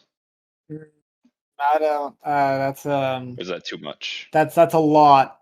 That's a machinations is because machinations has other things going on with it. It's not just you heal or you undo damage. It's also you fuck up anyone who sees this event occur as well. Hmm. They have a sanity breakdown that he has exploited many times in the past. Yeah. I But would. the idea of just maybe like maybe just the idea of Wait, isn't that what you gave the Malik? maybe just the idea of the damage avoidance kind of idea. I could see that. I mean, Like something as I'm something. thinking of is it could be you have this charm and you invest humanity equal to your focus for it. And then up to that number of people, you can remove the negative modifier on the roll to deal with the damage. So it still has its lethality, but it's easier for Yeah, people you like designate. they don't have the negative situational thing, Hmm. that it layers into that. For those things. And then I can see that. like and as well, like we could make it like you can create a charm so you just have that humanity always invested, or you could just spend that humanity every single time you overload, but it's an increased cost. So it's like double. So the charm is better for long term, but if you need something more immediate, you have to spend some additional humanity. And then the charm long term thing to me is like the long term charm would like you could use it like maybe you could like action economy like it's like only you can use it like once per session or something like that. So you have it every session, but you only can use it one per session. For those things, and it costs that amount that you've invested in. But then the immediate one, you have to spend the humanity every time, and that can but you can do it as much as you want. So it's like the consequences, humanity loss, which eventually means you lose your character. So, um, which is the pressure I think of this game at the same time. I like the idea. So, what are we thinking about Malik? Honestly confused right now. Mechanics, I know. Like, how do you want your charm to function, essentially? Do you want it to be something that you've Uh, invested time in that's more of like a permanent effect that you can use more sparingly? Or do you want it to be something that you use in the critical moment but has a higher cost in the critical moment, but you could use it more often? I think the more often way, like, but also for the charm effect specifically, I'm thinking I spend an additional humanity for per person to basically increase their vitality for that role by my focus because I'm focusing on them not getting hurt by the ability, right? So I use it more often, but I use a fuck ton more humanity to use it. Okay. The idea is, yeah, the idea makes sense. The idea makes sense. It's similar to the second option we were just talking about. Slightly different nuance, but I like it. I essentially have no issue with it because the humanity you guys are at the point now where you're gonna start burning through humanity like very Oh quickly. yeah. Um, yeah, as you guys get more into those things, so um, the and that pressure is something like I was just saying, like I think there needs to be a consequence, a cost, that comes from this. In that because that's just how the mechanics of the game work. So it's something, but it's like the charm is the ability. The charm allows you to do that effect, is what it does. But in and of itself. So I am going to say that um part of this week is Seraphina figuring out the eldritch components and things and having you sit down with her and discuss kind of the metaphysical and spiritual connections that she needs to know about your own identity and personality and things like that in order to make some metaphysical bond that this charm is and what it represents. The other avenue that I was thinking about is the only ability that I could find in the game that wasn't something that would require some like reskinning, kind of like what Higgs was talking about with machinations at the time. Is I didn't think about that, but that was a good idea. That was it. I had a similar idea to another ability, other than that. But the what I was kind of hinting about with Doctor Current, um, is the witch has as a class one of its abilities that, and you can multi-class and stuff. It was kind of where my brain was going. It's like maybe starting a multi-class into witch for with Dr. Curran's help. I don't think he has access to this, but um, there's this thing called a fetish charm ability. Which yeah, but you invest humanity to craft it, and it allows you to gain a beneficent or maleficent effect, and basically until you use it, basically while the charm's in your possession. So the beneficent effect allows you to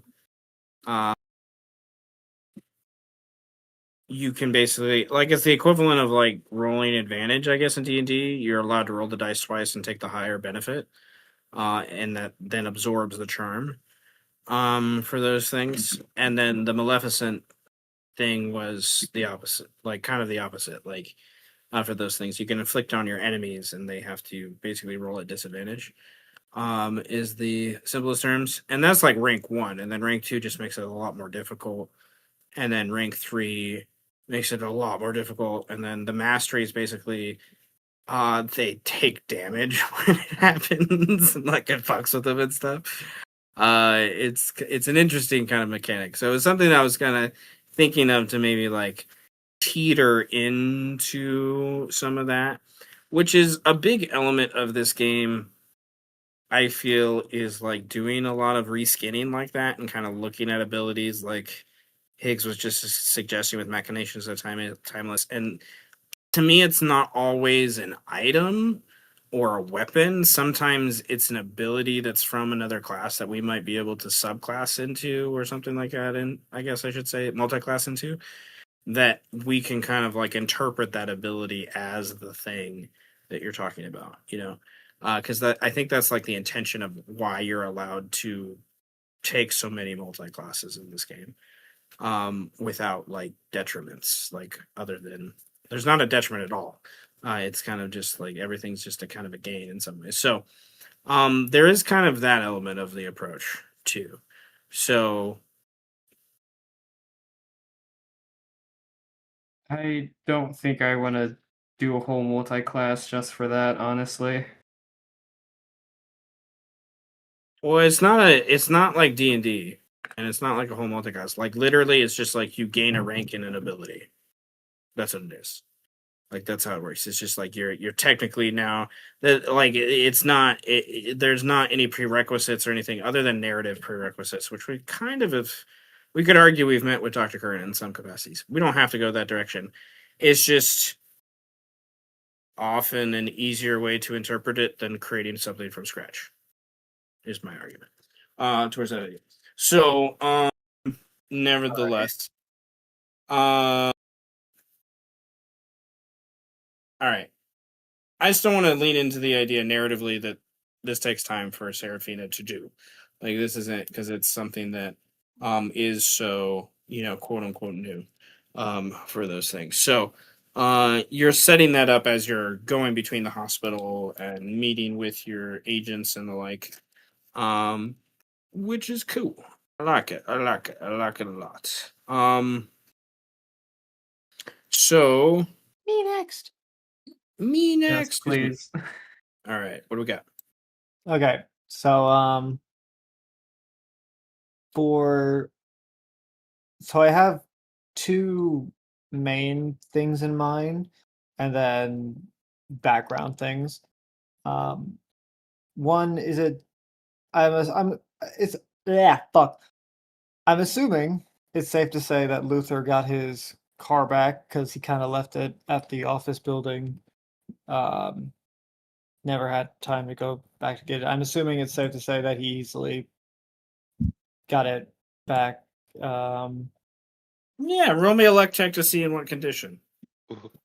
Of course. I think that's a that's a perfect example. Hey, that Check.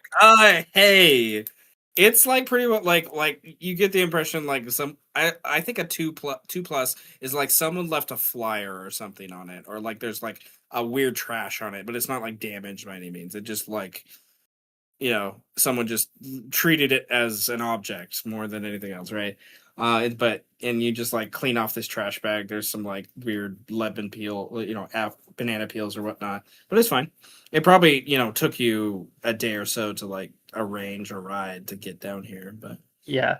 So that's a background thing, and then the other one being just getting is like cleaning his house up since they got broken into, arranging for the locks to be changed and new keys, that sort of thing. Okay.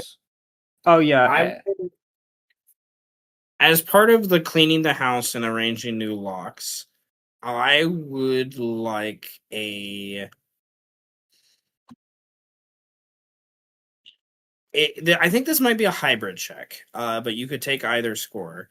Alright. If you want to do it hybrid, we could. But I feel like this is either a perception, like empathy, or like perception security, or either like charisma and empathy.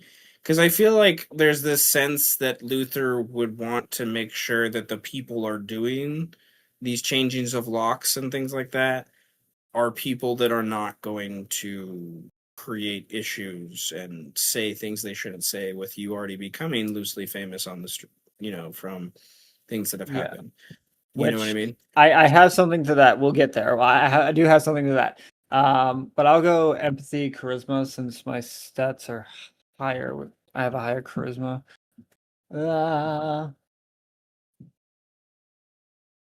4. I'm gonna put 1 point of strain to make that a 5. Okay. You go through 2 lock guys before you come to someone that you feel like you can trust. That one of them was the first one was legit, just gave you an uneasy vibe. Your wife was like no, and then the second guy, you're not like there were. I like to think that it was obvious he was trying to ask questions about where you keep valuable shit and stuff like that, like in a way that was just like, you don't need to know everything. We need to know like the general vibe and the general makeup for stuff and like locks and things, but why do you need to know where like, my wife's jewelry is and shit, like it was just like obviously like what is the word? Fielding, grooming, whatever the case is. But the come to the third guy and get it situated by the end of the week to have new locks and yeah. Okay. And then a third background thing. Obviously, he has to keep the shop up and running, so that takes up some of his time. Yeah, reopen the shop probably takes you 3 or 4 of those days. Yeah. And now for main things, for scenes, the newspaper article. The place that printed it, it's easy to find because that should be public knowledge, right? Yeah, it's a local news place, yeah. Okay. He's going there to find this reporter. Um, I love it. Um, roll me a luck check to see the likelihood that she's in the office when you're there. In the simplest terms, because busy city, busy reporter. Not Um, negative. is not negative. No. Um, I would then I think with the 0. Not negative, but not positive. Right. Yeah. Roll me a awareness perception check. Because it's kind of like the vibe that maybe she's leaving at the time you're arriving, and do you see the person you need to see at the right time? Is kind of the Mm, idea. In order to like catch her. mm, yeah, I think no, because that would be the exact same. I mean, I could just nah, fuck it. Uh, I'm going to spend 2 strain to make it a 5. Okay. You um I think with a 5, it's like something you see, uh, and then you hear her name being said, like, you know, like maybe it's like a coffee stand or something outside the news place as you're about to go in, and you hear the barista calling out, Smalls, Cassandra Smalls, and she comes up and she's like, "Oh, you wrote that article. You know who those guys are?" And then like, there's like your picture's not in the article, but your Oh name's yeah. there, anyway. So it's just like no one recognizes you to that capacity, for those things, I think, in the immediate sense. But you know, there's that idea that you see her, and with your long striding legs, I imagine you just doop, doop, doop, up and around the stairs, and you're like kind of standing, looming, your giant form. She's 5'2", 5'3", like, you know white woman, very like red hair, curly and all over the place. She looks a little frazzled from you and the day she's had, but she's well kept on the whole. And she's like, there's not an immediate vibe of recognition, but there's like a half beat that she takes before her eyes go a little wide and she realizes kind of who you are. Um, and she debates for another half a second about escaping, and then realizes how stupid that is because you're just so big. And like, how are you hiding your hand? Are you hiding your hand? I Gloves. forgot about that. Gloves. I have gloves on. Gloves. Okay. So, That and might look even scarier, actually. that, like, yeah, you like have gloves and it's not wintertime, it's like kind of vibe. And she like looks at your hands and like isn't sure what to do, and she just slowly takes a sip from her coffee, and it's too hot, and she like spits it out, and she's like, um hi, Mr. Craw, we have an appointment. We do now. Oh, it wasn't in my book. You should go talk to my secretary inside. I have another meeting to head off to. If you will excuse me, she tries to push past you. Yeah, no. No. See, this is one of those urgent things. Oh, what? She's blushing like red, and she's a redhead, so it's like extra red. It's like,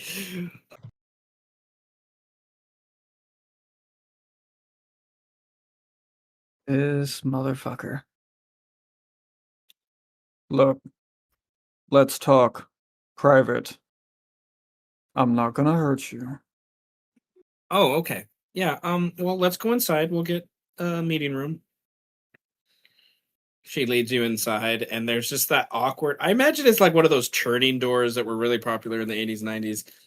in like the big buildings and stuff that you guys have to like go back through. You're so awkward and big. It's just like a scene in and of itself to kind of like go through this mini door. And she like almost tries to use that as an advantage to get away from you, but it's just impossible geometries is all I'm gonna say.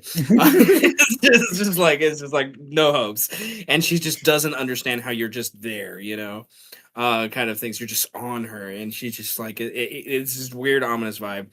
But she brings you back, and she plays it off like you're a client, and whatnot, a informant, I should say, is probably a better word. Uh, Talks to a couple secretaries on the way in, and busy news station area. One of the local but bigger newspapers, I should say. And come into a room, she makes sure the blinds are open before she turns back to you, and sits down. All right, well, I didn't have time. I'm sorry, Mr. Craw, but there were pressures at play out of my hands, and I believe I know why you're here, and I was going to see you this week. She's lying to you, but that's okay. What do you want to do? How did you find my name? um, Two avenues. I'm impressed your son has kept it quiet this long.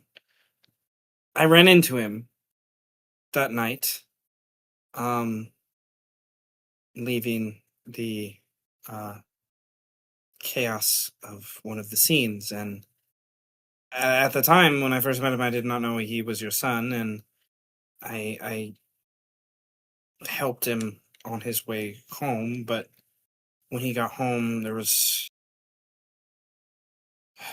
I don't know, the street was in. Nevertheless, there was his own drama. It got solved. He's home fine, obviously. By you're not yelling at me for that. So, there's that. That was Avenue One. Eventually, I pieced some things together about the kid. I followed some things back, but then yesterday, the brain just.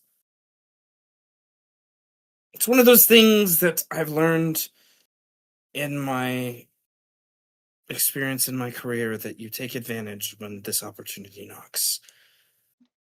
A file, my editor now has it. It's locked in one of our safes upstairs. A file literally was just waiting for me on my doorstep. Had your names, your careers, your associations, like your addresses. I of course knew the unethical natures of these things, but what was in here explains some things that I was finding from these odd rats and uh, the power surges, the the gas and sewage that's been bulging from underneath the city. Like, it's these things that you guys do seem to connect to it, but it made no sense. Some of it was written in literally frickin' Egyptian.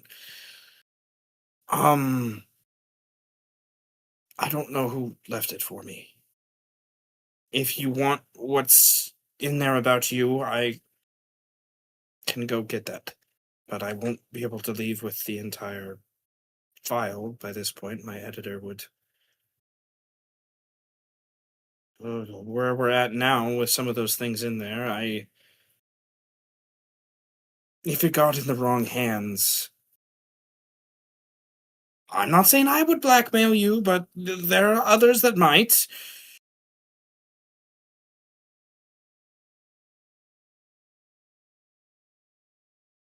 Luther is noticeably pissed, and she can likely hear the leather of his gloves, which have One which are a bit little dried with spike oil.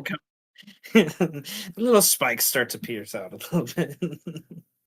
Like she can hear it, like the leather crinkling up, um, as he does his best to compose himself. You're right. Bad things can happen in the wrong hands when you're dealing with people's personal lives.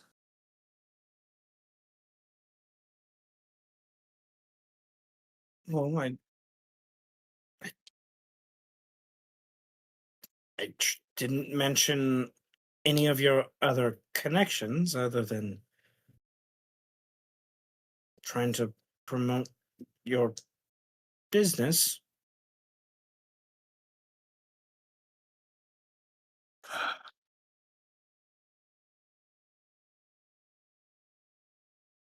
Right now, And oh, I'm sorry.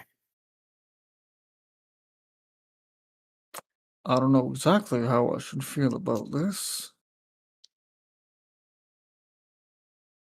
especially with all that's been going on these past few days.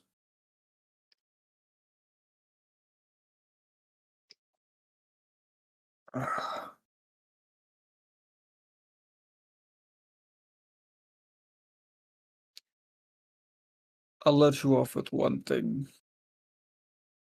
Because you helped my son, I won't exactly go off on you. However,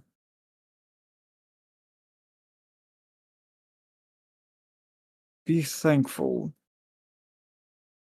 that it's me and not someone else.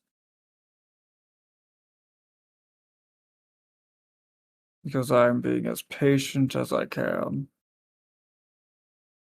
Because when I return home, it was ransacked.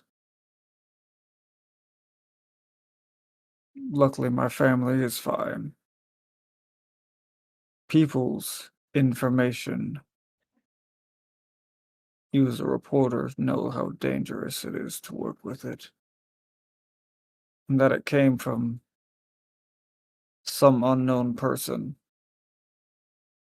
Didn't cross your mind to think maybe they wanted you to put that out?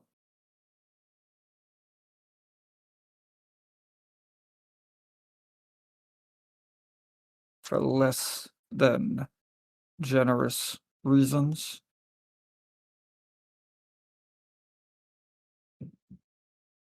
I wrongly, man. From what your son said, I did not think you were wrapped up in any of those. He said you left that life. You were not involved in any of that. I didn't. Not about what I'm a part of and what I'm not a part of. It's someone came here and dead dropped information without informing anyone, and you It use that to publish the names of private citizens without their knowledge.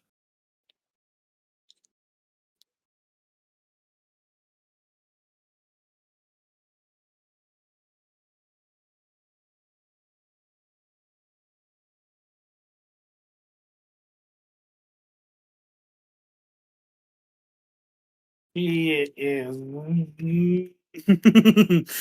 I don't know if I can role play this in the way that it probably needs to, but she is like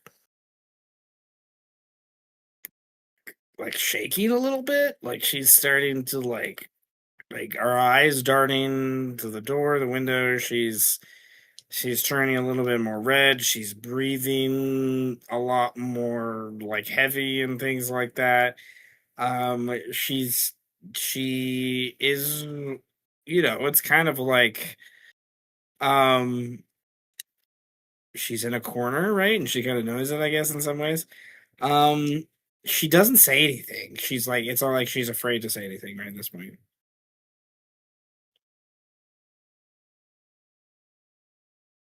As I said, I'm not here to hurt you. I'm only commenting on how much of an idiot you're being, just because you want your next big scoop. Information is a very dangerous thing. It would be best of you to understand what you're using it for. You want to prop up people of the public, that's fine. But you need to know where you're getting that information from. For the safety of those you are reporting about and your own.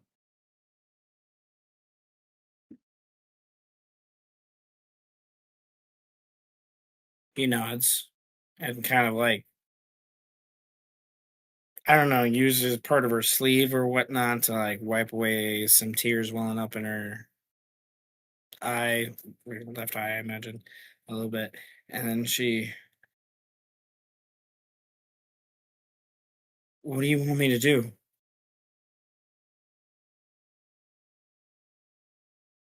What I want you to do is convince your editor to get rid of all those files.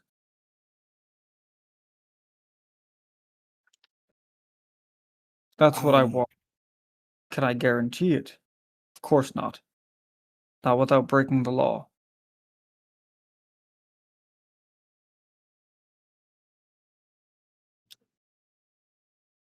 Well, I I'll do my best. I this scoop is the only reason why he will listen to me. So she gulps that down and stands up with the intention of like doing what you ask. You generally get the vibe.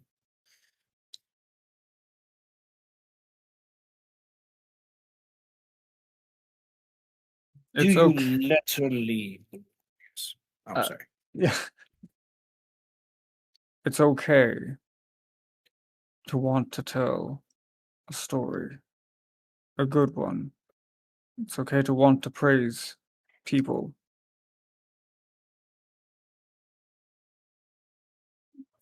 And it's okay to even want praise for your work, to be taken seriously and respected. But you have to have some line that you cannot cross. You have to.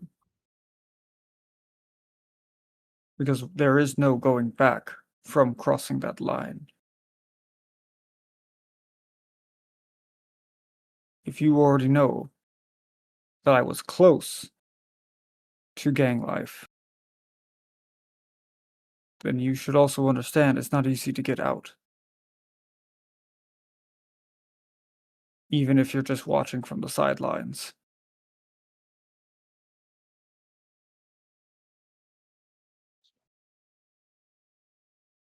The same goes, I would imagine, for your business. If you just interview citizens about good things, you'll be fine, but cross the wrong person, and you'll be finding no home. Not anywhere close. I'm only telling you this so that you can be safe. All right, Mr. Craw. Well, thank you.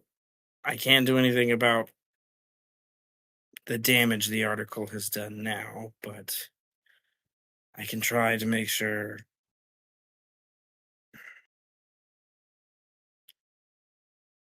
If he doesn't agree with me, I can make sure I'm not the one that goes after this, I guess, in the same way, but I can't. You have to admit, what you guys did was pretty cool. And people,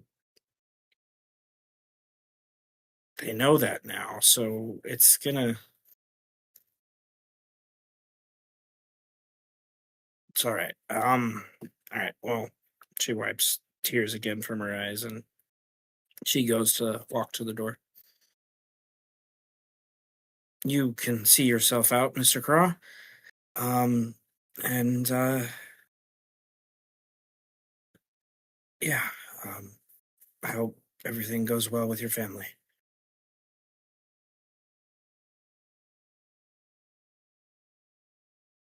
She will And leave unless you say something else or whatnot. no, I'm just personally deciding whether I actually have the capabilities of sneaking up to find that safe and burning what's inside of it. But uh, I'll let that sleeping dog lie. And I will take my leave.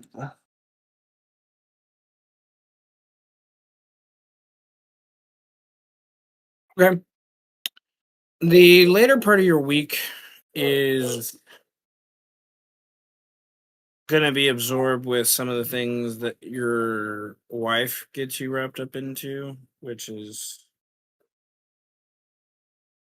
God, God forbid my parents ever communicate. 1 second, I'll be right back.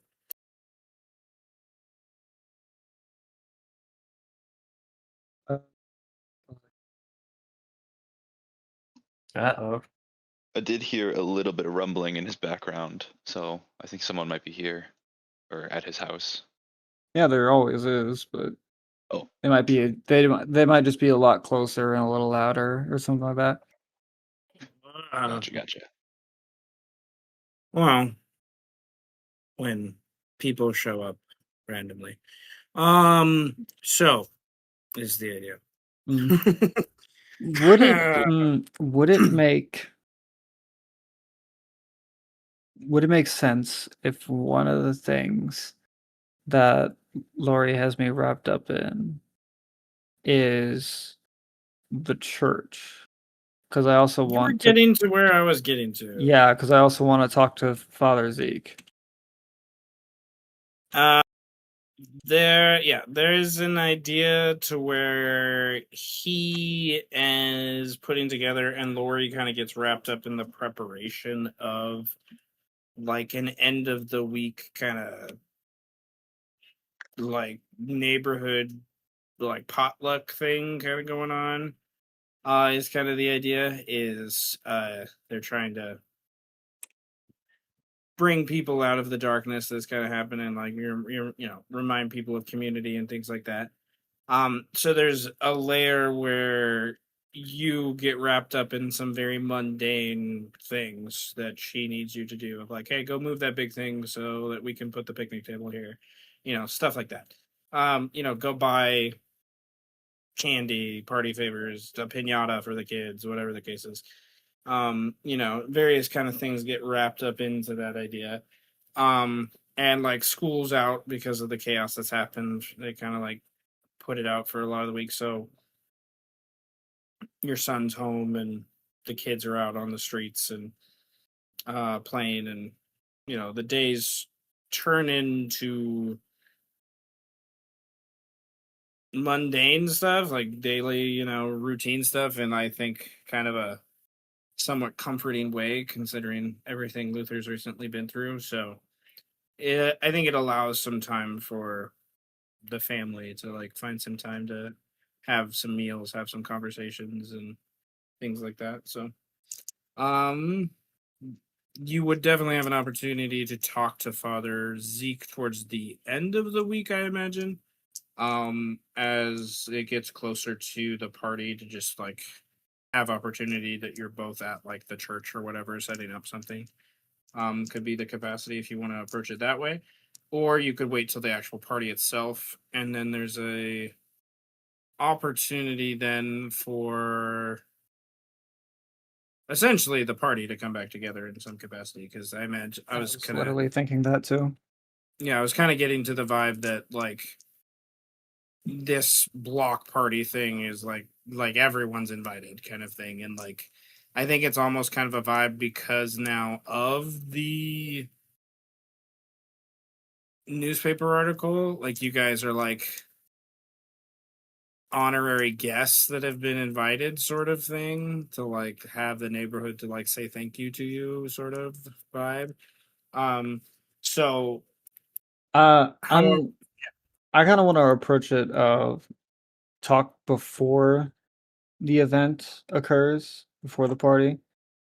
Um, okay.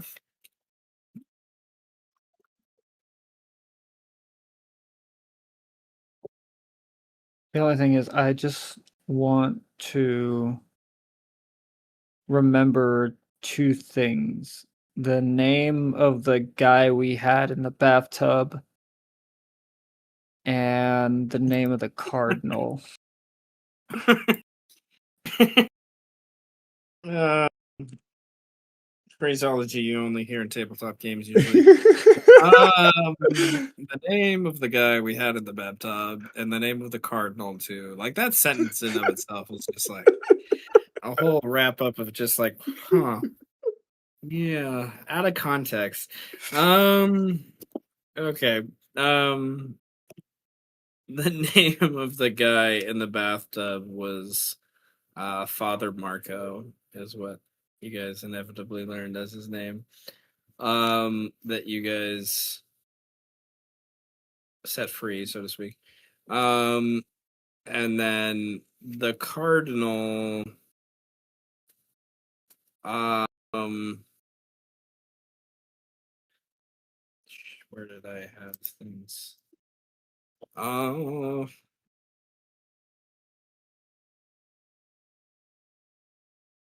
that's what I did. Ha ha ha ha. So somewhere in the last year, Malik's good friend Bellini became cardinal. Okay, Bellini is Cardinal, Marco is bathtub Father guy. Marco Cardinal Bellini. Yes. Okay, then yeah, pull him as wanna when getting a chance, pull Father Zeke aside. Doing very like mundane thing. He's like hanging up like lights for like one of the events. He's on a ladder, and you're like tall enough to not need a ladder, and you come over, and there's that awkward look over at you. He's like, Luther, good to see you. Uh, here, put your hand there so I can step down. Uh, climbs down the ladder. You you you look good. Martin doing all right? Martin's doing. He's doing well. He could be better, but he's doing well enough for now. Well, that's good. That's good. I've been saying my prayers over your family since everything has occurred these last few weeks. You have a look like you need something, and I am one not to waste time because the party gets ever closer. So, what do you need? He starts to like dust off his hands, wash them off with a wash rag. Luke, I know about Father Marco and Cardinal Bellini.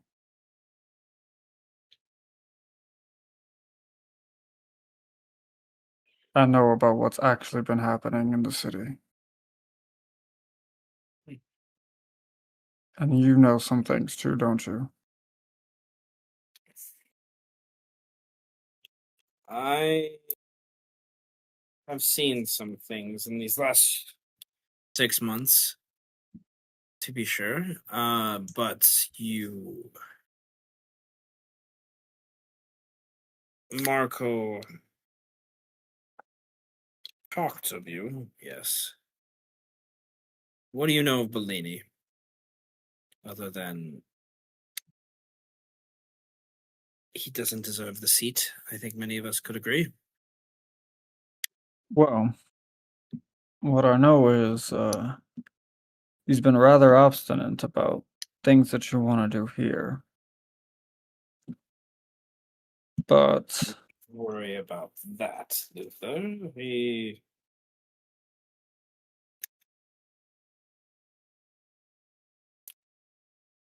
it also seems he has a bit of a role to play as well with the more darker side of things.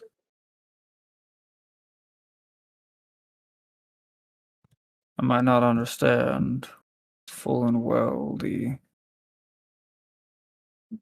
backdoor workings of the church, but I know that there's dangerous players afoot and he has something to do with it. He's the one who helped me call the Grey here. Without him, Father Marco would not even have come from Italy, neither sisters. The implications you're saying here, as much as I don't like the man, I to question his loyalty and faith to the church. That's the thing. I just don't trust him. It took me a second to even trust Marco, but we're not playing with small matters of power. That's what I mean. It's not just leadership positions at a church hierarchy.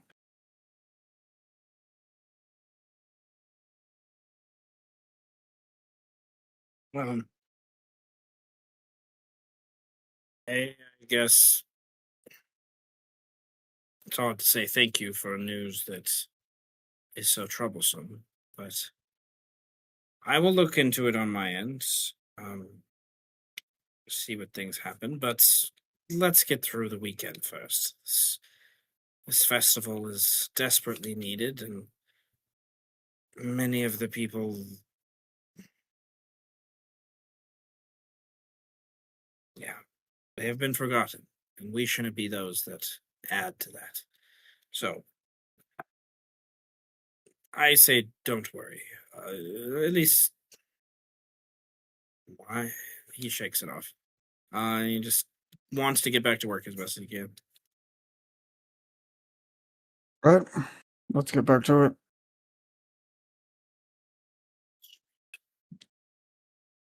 And Yes.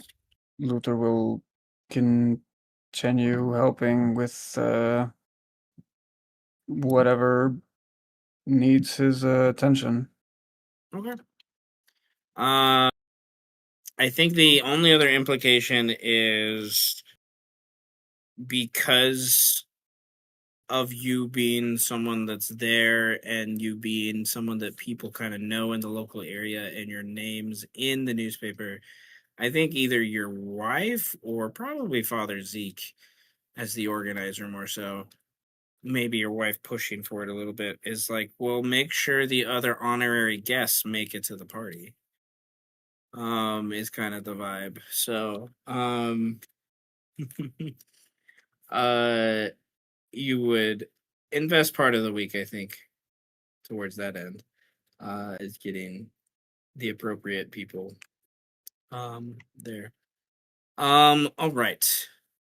I will say I remember I remember the cardinal was doing something. I certainly don't trust him.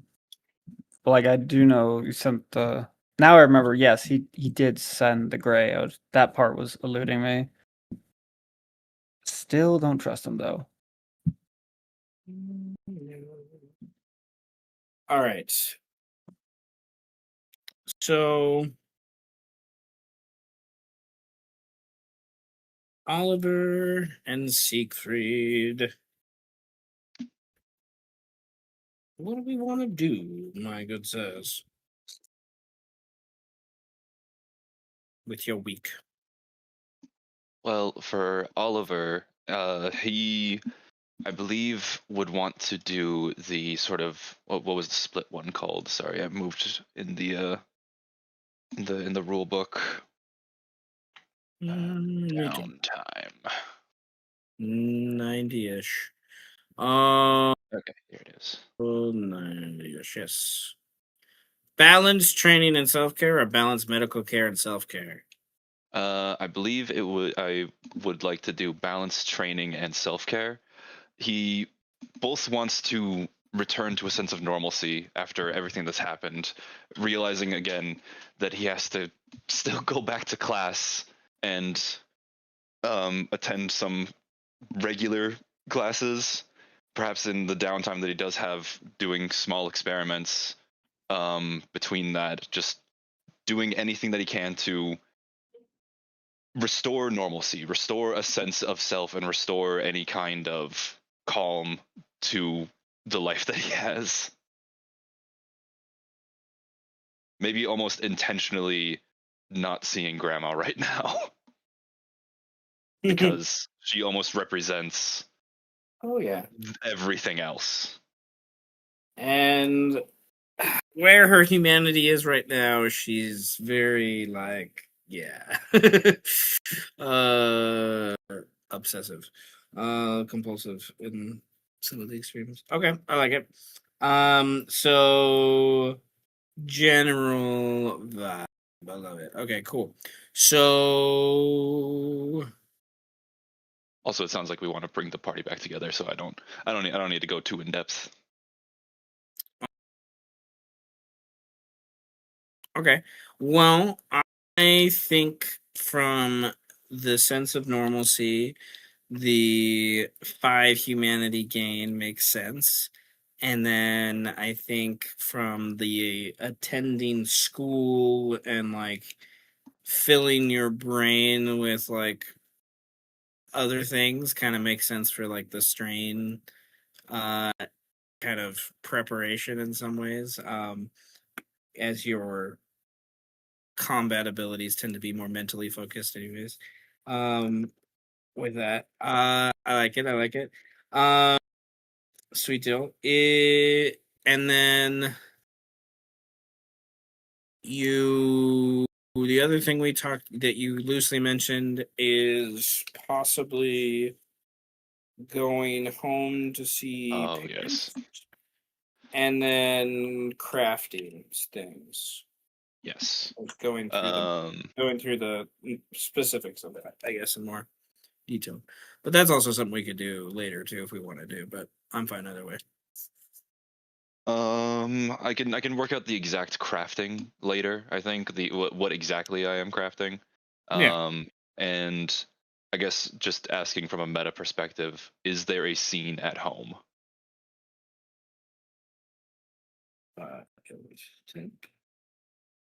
Is there a scene at home? Okay, so your parents live in the city. They okay. Yes, sort of. Uh yes. You return home and I like the idea of, you probably call ahead of time and talk to dad. And the you know, like, hey, everything's going crazy, general vibe, right? I haven't had a chance to call, all this other stuff. I want to come in and just, have dinner or whatnot, that general vibe. And he's like, yeah, come. I'll be making dinner. And that's like one of the things that, like, dad makes dinner, like kind of a, I think in general vibe for most households, especially this time, is like, what? Kind of weird. But don't think anything more of it. And you get home after your travel, probably takes a couple days to, arrange everything and whatnot during this week. And you know, take public transportation and the like, maybe a taxi or so, one or two taxis, and then get left off and hobble as you do up to the porch. And, um, the door, which is normally not locked, is locked, and you kind of have to knock. And you wait longer than you think you should have to wait, and you hear dad eventually in the back. Oh, I'm coming, I'm coming. Yeah, and he's like cleaning himself off in the kitchen, obviously overwhelmed by the dinner himself. Um, and he comes and answers the door, and hey, hug, whatnot, bring you into the living room, and I got dinner almost ready. You don't see your mom, in the immediate sense, and he's like so wrapped up in the moment of everything, he doesn't seem to notice that you notice that in the immediate sense. So he goes off to the kitchen. What do you do? Just gonna immediately ask, Oh, Dad, where's Mom at? I haven't seen her in a while either. I expected. Where is she? she's she's resting, son. She all this stuff these last couple days has really gotten to her for some reason. I don't know. I think she's coming down with something. That's why I said I'd cook today. So I'm doing my best. I'm doing my best. But she really looked like she needed to sleep. I told her you'd go wake her up when you came home. So go. She's upstairs. He Right, totally right. just like overwhelmed with everything. Like he's not a homemaker, kitchen person. So, by any means, Eyes even sort of darting around, like, Mom sick? Oh, okay. Starts to go up the stairs, ready for whatever might be up there. Nothing too concerned yet, but worried. you go up large set of stairs, kind of back corner room. It's very separated from the kitchen part of the house, and like aquarium quiet. It almost feels like with how it absorbs the sound once you're away from the kitchen, and your dad's probably record he has on from the den, and you have the bedroom door closed slightly. It's still slightly ajar though, so you can kind of look in, and she obviously is asleep. You go in the room, and she doesn't seem to stir from you waking, but you notice that she's like breathing really shallow, and like you can feel the sickness in her breath. You know what I mean? And she is obviously exhausted, even though she's like sleeping. Right? There's that vibe as well.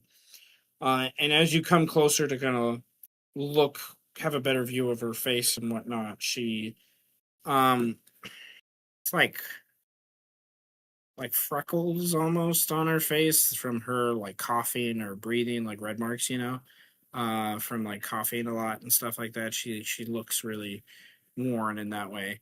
And you how do you jostle her awake? I sort of I reach out one of the hand. I sit down. I pull up like a side chair, sit down, and sort of go for the shoulder to sort of nudge her. As you nudge her, you watch the face to like see the reaction of when she's waking up, you know, and you start to notice that she's like moving her lips a little bit in the absent-minded like sleep stupor she's in, kind of mumbling a little bit for those things, and she eventually like stops, and like maybe she's just like pursing her lips or chewing on something. I don't know, people are weird when they sleep, but it's like obviously she's very focused on something. Like it took you a minute to get her out of that focus of the sleep of the dream that she's having, if you will. And she uh eyes go wide, and for a good few seconds it's obvious she doesn't know where she's at. And it takes her a moment, and then she sees you, and she like melts and pulls you down into a hug, and it's just like, Oliver, I thought the worst. We haven't heard from you in days. I know. I'm sorry. I've been busy. Everything, the city was chaos. I'm in the newspaper. Did you see? I was trying Yes, to help people. I you, your I father saw read the. Grandma.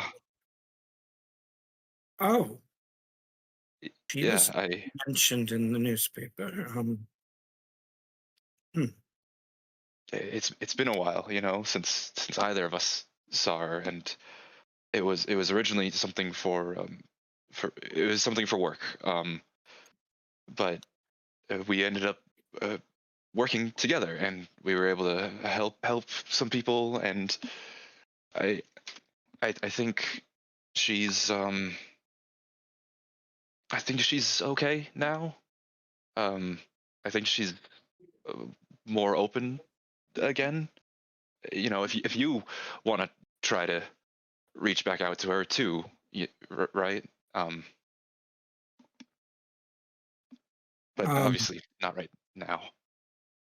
if if she wanted to see me, I think she'd be here. Um, Right, right. in some ways, I know she has her apartment in the city, but I didn't know she was in town. Um, she kind of seems hurt by that idea, in a way, like, um, and she kind of brushes it off as like she's been hurt many times in her life by her mother. You get, that vibe has always been there, and she sits up a little bit more in bed and is just like, and starts to finally smell what's coming down from stairs. Oh my god, what is he cooking? I don't know. I didn't even get a chance to see the ingredients. I But told him to just go get some McDonald's or something. Goodness gracious. Dad, he doesn't like to take the easy way. Um, well, let's help me up. Let's go save it before it turns into burnt mush. Whatever it is. Right, right. You can use my cane if you need to. I'm used to, sort of guiding myself with the wall. Yes, yes. She kind of like leans into you more than the cane. She's kind of weak in a way that's like surprising to you.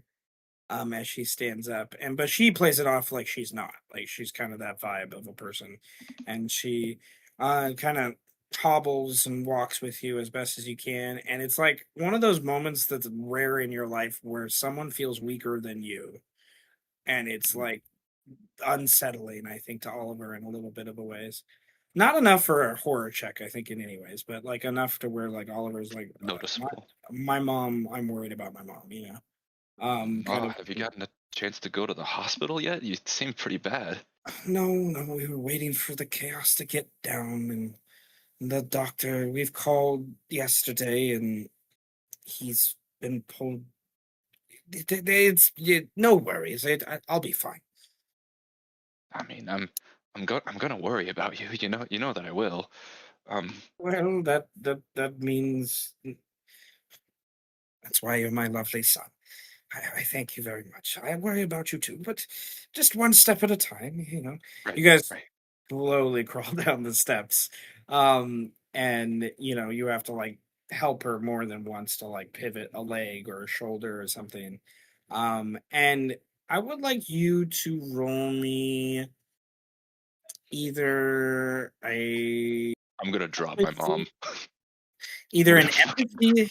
I love it. Either an empathy check with charisma or perception, or you could approach it more from the medical standpoint of like a knowledge medicine check with focus to like see what you notice about Mm, like her symptoms and things like that. So it's more of like, what's her true vibe of how strong she is with the empathy, perception, charisma, and what are the things you're missing from what you've missed in the last couple days that the parents aren't saying, that you might pick up on, or it's like the physical attributes kind of thing. I think I am better with the perception and the focus, but I think in this environment, I'm gonna go with the empathy charisma, just because it feels more correct. So yeah. Oof. Still not good at it though. Got a C in empathy, so I'm gonna pump that up with 2. Would that be spiritual or physical or mental strain? If it's charisma, spiritual. So for a 3. 3. Okay. Um.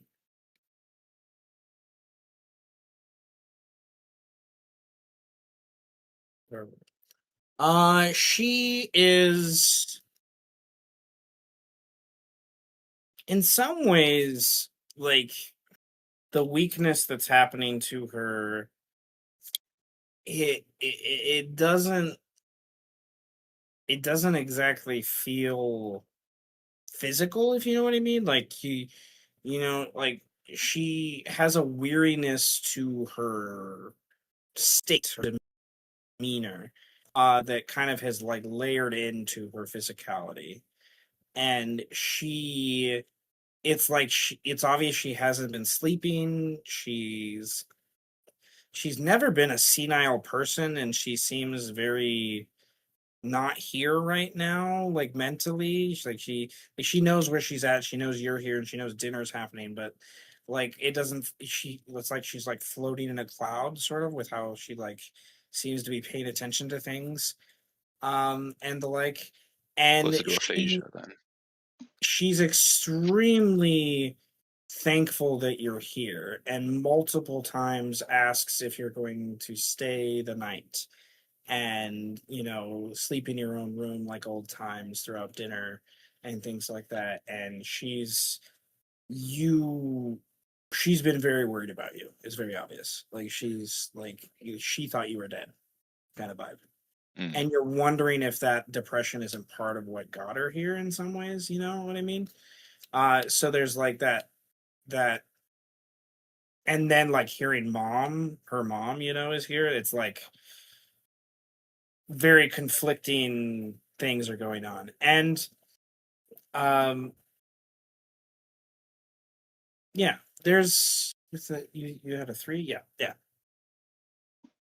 Mm.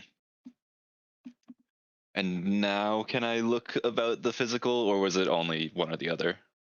It's more of like it's just like it'll take you more time by this point rather than like the immediate thing you notice of you Okay. like interacting with them throughout the evening, kind of thing. It's just like Because I that's the think that with that, then he would start to think, all right, what's going on here physically that I can see, like from my own sort of scholarly angle.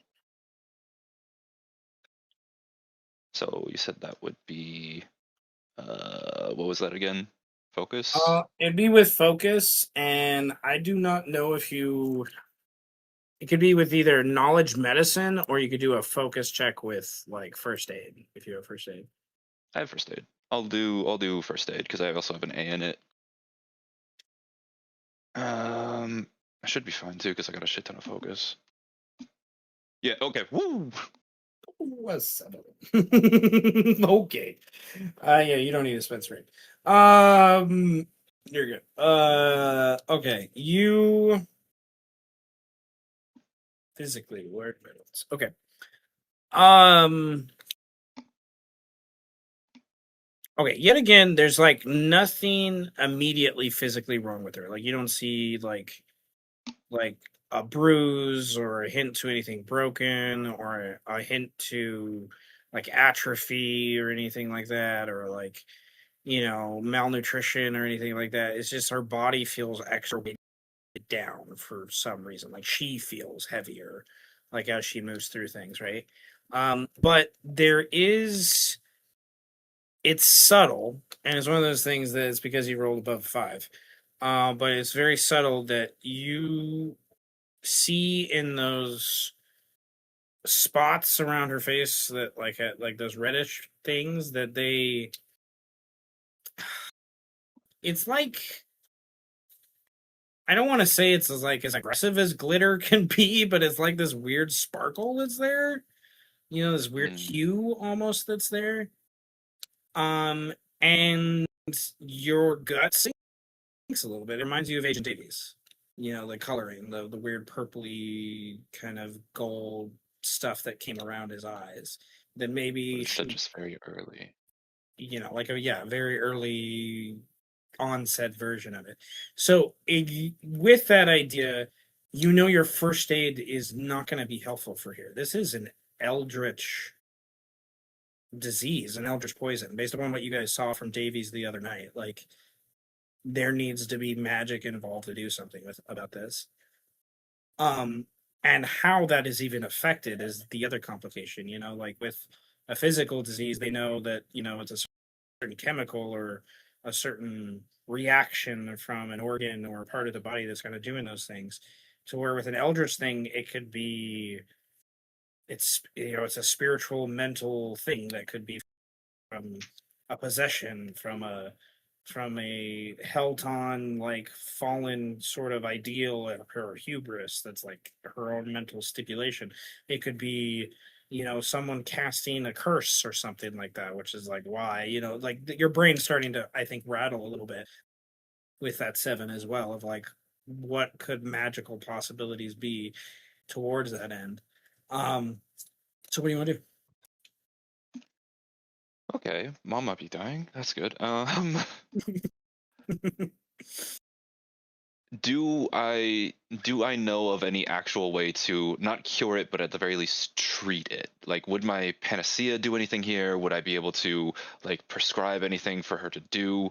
Would there be, if it is a curse, a way to like reverse track it in some kind of way?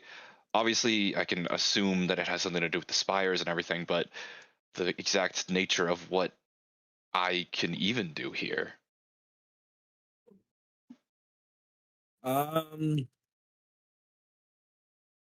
Yes. To some capacity. I wanted to look up because I forgot to look up the thing. Um, for your panacea. To remind myself. Oh yeah. Oh. Alchemy. It is also made at rank 3, I believe. Yeah. Let's know. Oh, here. That's fucked up.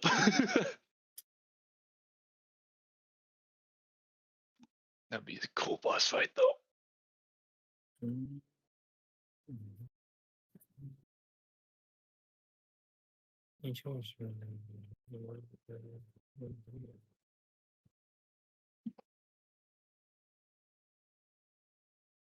Okay, so rank 3 means it just heals strain. Cool. Yeah, they don't change very much between rank. It's just it kind of gets better.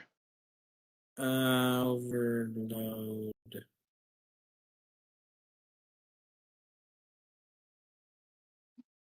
Okay, so the Panacea has the one line about, where is it? Reduce by 1 the severity of any 2 conditions imposed on them by injury, disease, poison, malign magic, or other invasive factors deemed appropriate by the director. Interpretation. I love it. So in theory, the idea is your panacea is like a daily like dosage to like help mitigate the factors. It's not gonna then, by what I'm seeing there, directly cure it. No. But it will help, remove what's kind of debilitating her, right? For those things, and kind of like additionally, and then yeah. So, and then your overload potentially could like just add on that effect. I don't know if you have the overload, but that's what the overload says. I don't think I do, actually. So, the overload just like makes it be bigger, is what I'm reading, have a larger effect. But sweet Joe. So there's that. The other instance, the other question you had, the idea of curing it is to put in director point of view. Like this is like a little quest you'll have to go on to like Right. figure out the elements. Because I don't even really know what it is yet. You don't even know it. Like it'd be, you're doing research and things like that, to kind of figure it out. There's that element that definitely makes sense towards that. And then to that end, with that's a fascinating idea. I just had, but that's a different idea. I need to look up something. But there's to that end, there's the definite possibility as there's not like a detect magic spell in this game, but No. Eldritch knowledge I definitely think can help with like figuring out some of the layers of the magic that are involved, I guess, and maybe some understanding of that, with potentially an intention of using maybe you and grandma's capabilities to do some astrology or theurgy, or even have Dr. Current help with some, spirits to help you like locate and understand some of these things. From things that have happened with your grandma a few days ago, she has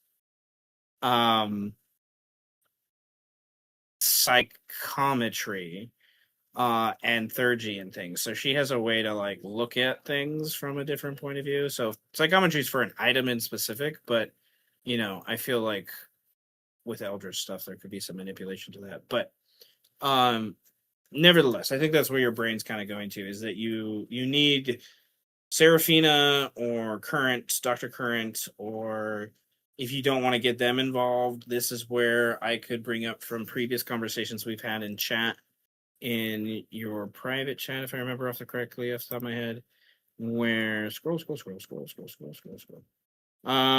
where potentially Father Zeke, if you wanted to approach from the, I don't know how trusting Oliver is of the faith healing idea of that, but he would be aware of that kind of magic, that they have a power to heal things in a way that you don't understand. And also, there has been visible evidence right now because we have encountered them. Yeah, exactly. So there's that as another possible thing, and then a third possible idea is in before that, in notes in your journal that I posted for you, Larson's local lab. That person might be someone he's a, and you loosely conversation you've had with your grandma. He's one of your grandma's hookups, in simplest terms, for her reagents and things. You sort of met with him loosely in two of the scenes in the previous thing. He was in the background in the first scene Adrian had with your grandmother. But he is a very skilled occult researcher, that has his own kind of local library. And then fourthly, Orpheus, which would be Ellie, Agent Ellie. Like she would be someone, based upon what little knowledge you know by this point from the cell, that if you wanted to get Orpheus involved, Ellie would be the one you could go talk to. But then there's, do you want Orpheus involved with what your mother's going through? So is the question with that idea. So, which even begs, if you just know Seraphina and Dr. Curran are a little more neutral to Orpheus than the other person is. Both of them would be, I think, based upon the interactions you've had with them, both of them would be less likely to tell Orpheus, hey, I'm curing this weird curse, than Ellie probably would be. If Munin came to Ellie and said, what are you doing? You know what I mean? So, what do you want to do? Well, when is the apparent block party that we've all been invited to? This is like Saturday night. Okay, and basically, this is like Wednesday, Thursday, when you're like, okay, so I will spend a couple nights with mom and dad to sort of put them at ease. And as I begin to examine more and more of her condition, I give her the panacea that I do have and say, "Here, I think that this might be able to help you for a little bit. Um, I think I want to, maybe try to help you out more. That's why I'm going to school and everything. That's why I'm, trying to learn stuff.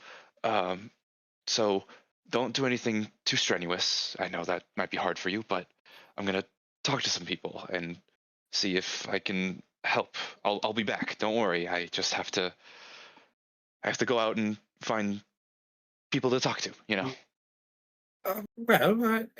We appreciate that, but like I said, we're fine. We're fine. You I can know. I see know. like from the kitchen, the dad's like behind her, like giving that look, like no, like, I'm worried about her kind of thing. But they're both giving that look as you hand them this weird panacea thing, and it's just like, um, we didn't know you drank, Oliver. And Oh she, no. It's medicine, Ma. Don't worry. It's um, fine. It's good for you. Trust me. it doesn't look like it came from any pharmacy I know of. No. We're. Uh, do you do you remember Silas? He sort of has trouble even saying his name. Oh yes. Yes, yeah. Silas and I were working on some new medicine together, and I hope you're okay with being a Oh, little bit of a guinea pig. But I mean, you always trusted him, so I'm sure that'll yeah. help. Well, his what did he call it? Herbology, green Yeah, yeah, alchemy. Some of them actually were quite effective, I will say. yeah. Natural remedies. Hey, whatever. It makes you feel good. I think it's a bunch of hokum, but your dad says as he sits down. She pours like it's like a shot glass. She pours it into, and she I like mean, it's what we got, like probably. an old woman like sips at it. Doesn't even shot it. Just like slowly sips it down. It's like, oh goodness, that's strong. Um, and there's almost like after the first like it hits the stomach, the first sip, there's an obvious change to her color. There's an obvious like lightening to her shoulders where she doesn't feel as weighted down. She's sitting more lively. And your dad is like giving you that look like, oh my God, what did you do? Like, this And is just like amazing. a wash of relief. Just okay, good. See, you're looking better already. You definitely know, like, I'm going to say narratively, um, it's one of those things that, I feel like you leave one or two with her and she drinks a little bit of a day, kind Hmm. of vibe. And Like she, dosages. she takes a small dose because I just don't feel like a full gulp of I don't know. It just narratively doesn't make sense as much in my brain I understand. with where she's going, but still like she needs to drink it often. Like she's like it's like multiple times a day she has to take a little sip or something like that to like get her dosages throughout the day. So it's not like one big gulp she does, because I kind of wonder if like the vibe, especially with that 7-year old and whatnot, like is the magic going to push her body too far and like she goes in a cardiac arrest or has a Hmm. stroke or something like that, right? You feel like she could be that frail. So it's Like, kind how of much like, could she even take? yeah. So you kind of work out like a dosage and, have dad kind of help with the program. You got to stay for a couple days to help her through kind of understanding and spend some time crafting, probably in your old garage like laboratory that you had from the house, I imagine. And I love the vibe. I love the vibe. It definitely makes sense with the humanity gain and things like that as well with some of those things. Um, cool. So you stay with them, and then by the way that was phrased, it sounds like maybe at the party you'll try to arrange who's gonna help with mom. Yes, that will be the idea. Uh, okay. Uh, sweet deal, sweet deal, sweet deal. I think that about Um, covers it. Yeah. All right. I like it.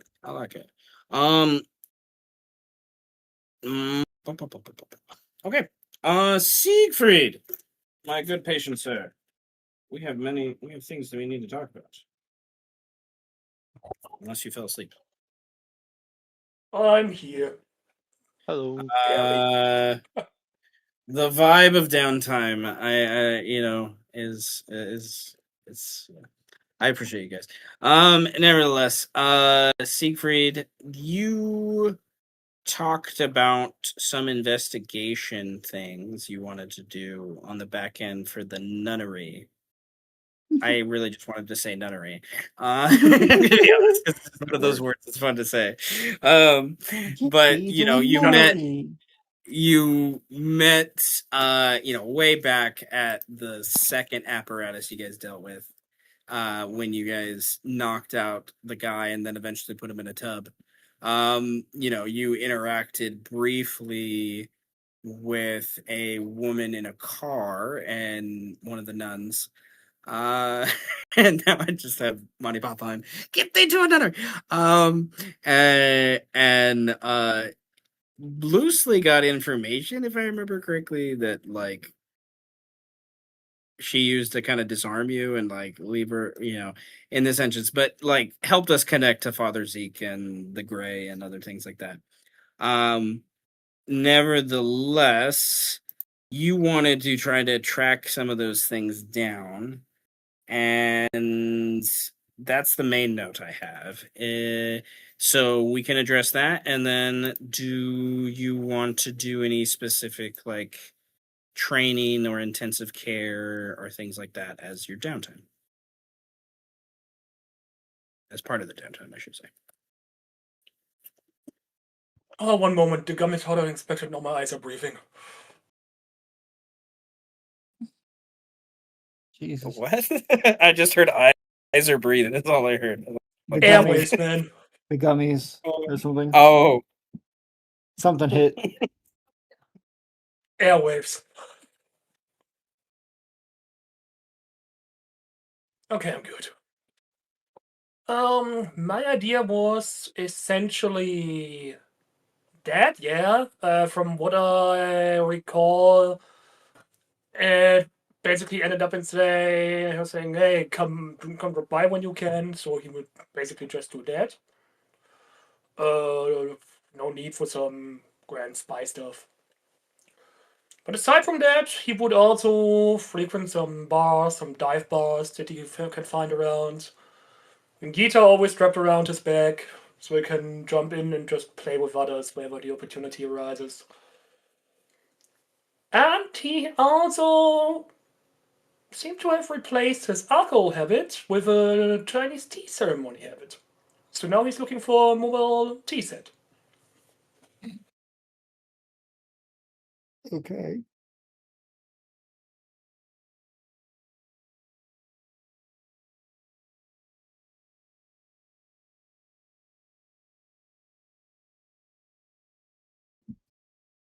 Dive bar. Oh no, did something happen to Seth? Oh. 1 sec, my sister Cam came ein. in the room. It's like Cam ein. Come on. Does that mean anything in German? Come ein.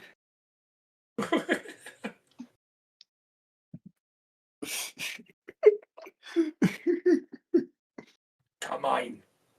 Come on, man. Come on. That Just could be a German name.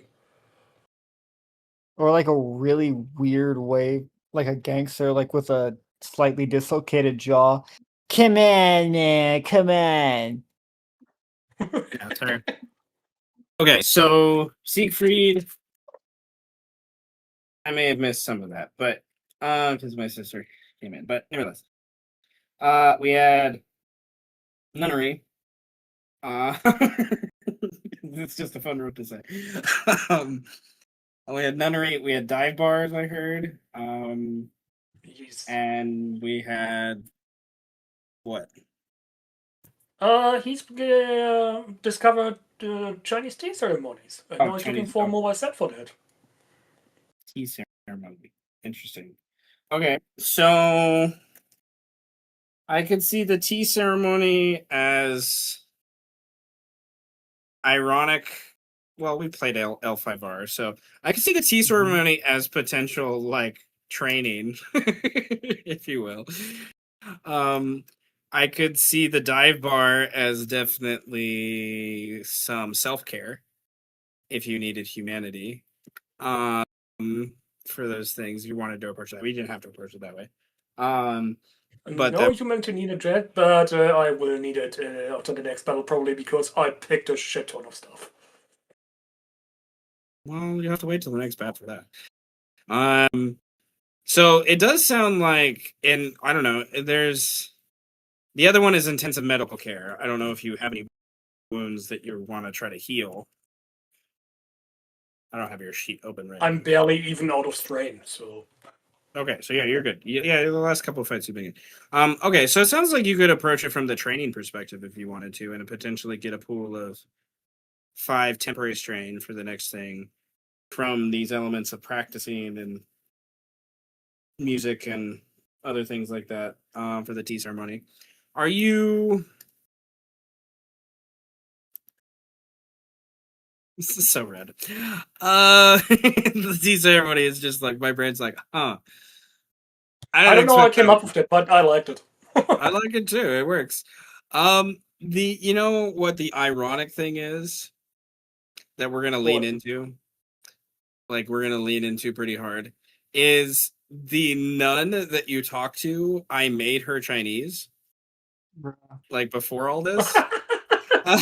So It's perfect. it's like Chinese So he teacher. just rolls up with a brand new set. So that's like why you meet. I'm going to say is like you guys. We're gonna wrap them up together. Is that you in the conversation? Like I don't know. You said you're gonna call her up. She technically left the number, but I imagine it takes a couple days to like phone tag because this is the '80s. And like she lives at an abbey, a nunnery, where there's probably like one phone for like 50 people that live there. Is kind of the vibe. So some phone tag back and forth, and eventually a reason to meet, and like you guys talk, and then as conversations do. I love the idea of like tea coming up, and then she gets excited about tea. You get excited about tea. And she's like, "No, I will show you how it works. You're gonna meet me here because otherwise you're gonna do it wrong because you're not Chinese." And it was the general gist of like, what's going on. And so you guys arrange some sort of like meeting for the end of the week, probably like a Thursday or Friday, and during those couple days, you play a couple dive bars, which is probably easy for you to get stuff but also because of what we've already set up for the session of the newspaper article that's like aggrandizing your name. So, Quick question. Which year precisely are we in? I need to know so I can know what I can play. yeah. All right. So I'm going to say one element before I answer your question. I think Siegfried single-handedly has brought the masquerade up by one. We'll answer that question explicitly at the end of the session, but it sounds like a possibility. For those things, I've been setting up that we're in 1986 ish, like somewhere in 1986. Oh, that gives me plenty. Like it's not winter time and it's not summertime, and I the way I keep describing it sounds more like springtime to me, but no less. I haven't like zeroed down on that just yet. But we can say springtime now. There we go. Springtime 1986. So like, March.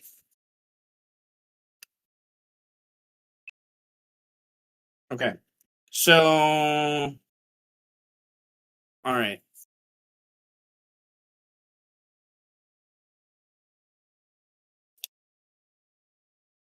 Do you want to roll a performance check as part of your dive bar thing to imply how successful your performances are, but add a consequence of potentially increasing the masquerade even more? Oh, sure, why not? Let's destabilize everything. What the fuck? All right. So if you roll really well, It's a good thing, but is it also a bad thing? That's the question here. All right, roll. This is definitely with charisma, and you. Yeah, roll me perform your whatever we did for your musician skill.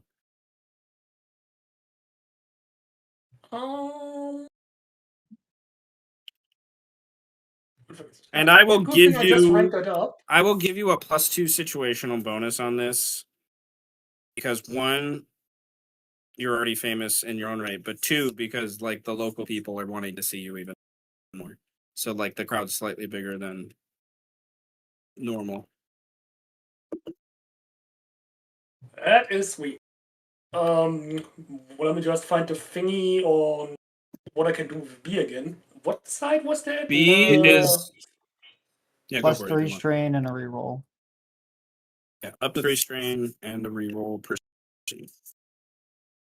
All right. So 2 plus 2, that's 4. Let's do it.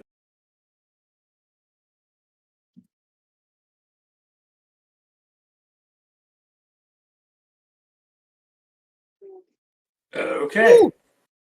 Let me also just put a +1 in there because why not?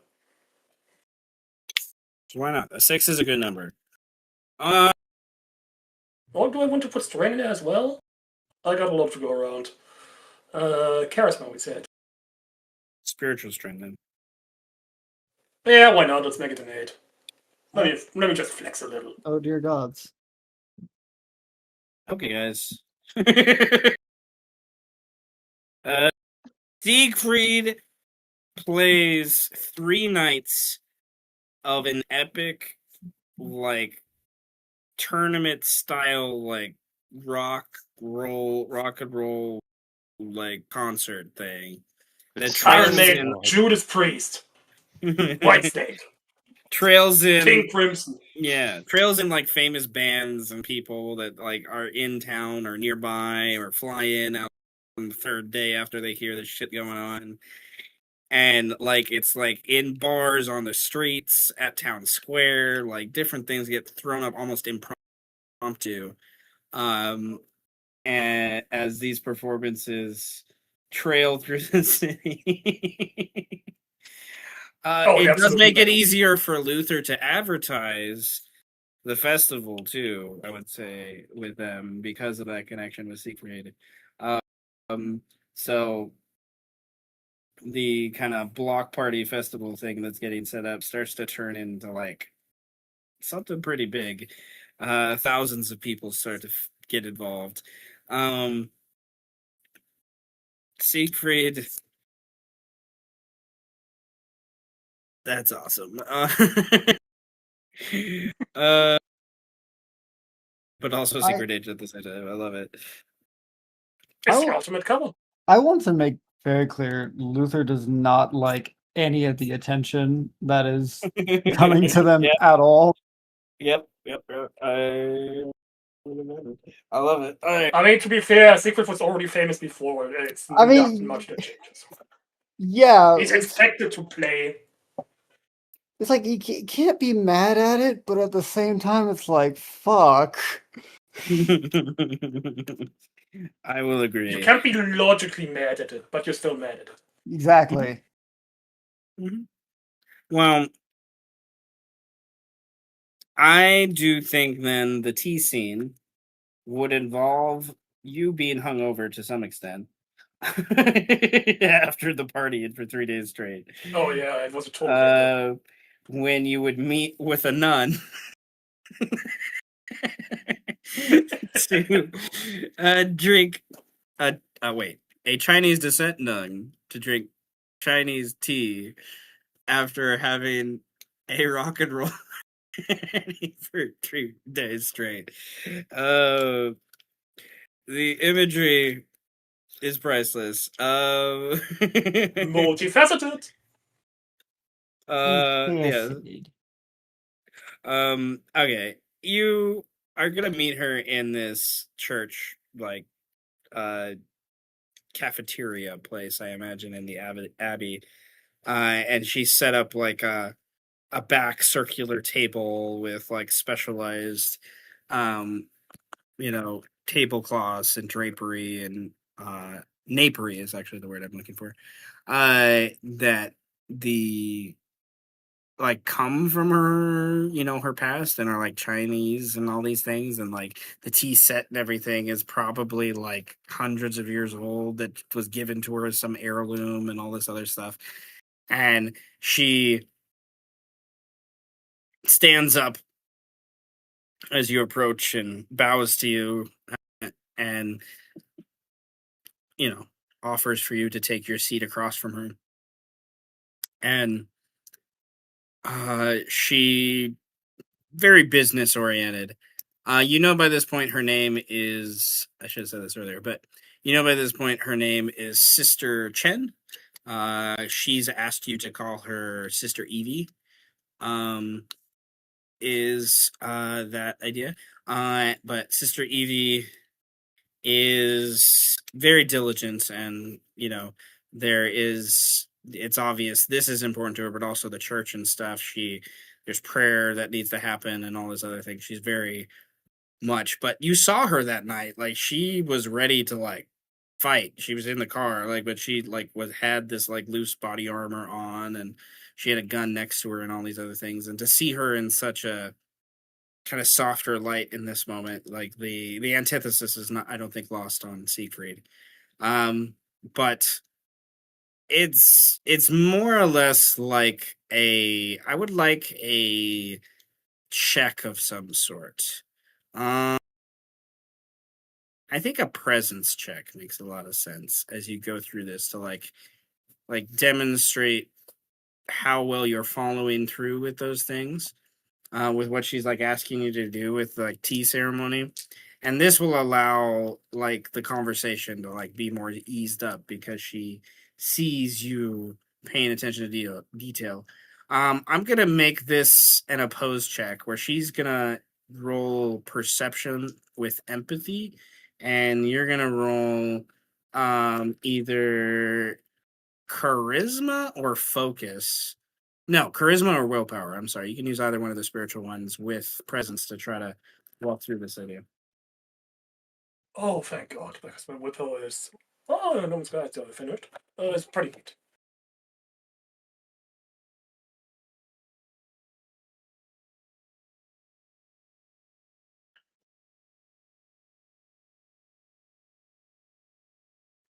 That's not bad.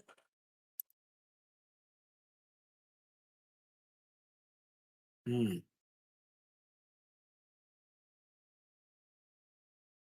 Good thing too, because my presence is only a D. Okay. Is 5 your final number? Or 6? Well, at the D, you can spend up to 2.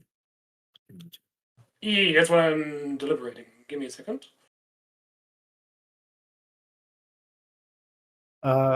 So just to Oh, no. oh, never mind. Okay, what was it? I'm sorry. Greed, What? what was it? Final? I'm spending 2 strength. That's all what I was going to say. Okay, with a 7. Okay, I got you. For those things. Okay. She seems annoyed by how good you are at it, if that makes sense. Right? Like you go through the motions, but like she like she's better at you than it, so it's like you're still not good enough, but you're good. You know what I mean? It's like one of those things. And she like slaps your hand. I was like, no, hold up your hand that way. And she like adjusting you on like really nitpicky things to where you're generally getting the vibe. And then after like you go through the process, then she turns to you to like, walk through it again and show her the thing. And that's what your presence check also represents. And at this point, you feel like you could have more control over the conversation, if you will, for those things. So, if you rolled really well, she rolled really well, so tough cookie. But if you would have rolled really well, you potentially could have learned one of her motivations along the way. But, nevertheless, Is there anything you want to ask of her during this kind of silent time? She's and wanting the silence to take it over. She obviously doesn't want to talk because you get the impression she is an oversharer. I mean, it's a tea ceremony. It's supposed to be relaxing and quiet, so we're doing that for a bit. Okay. Okay. Gotta respect the traditions. As you wrap up the ceremony after another few minutes, she finally will say, I'm impressed by your calm. It is not something that I saw the other night. As she obviously blushes a little bit by the fact that you slammed the axe into the hood of her car. Um, so I was very confused and admittedly pretty scared of everything that was happening. I was not briefed. well, I find that those who follow under your organization often don't know the truth that can be seen by simple faith. Um, I am glad to be able to celebrate this tradition and to teach someone so interested. But I have a feeling you're here for more than just tea.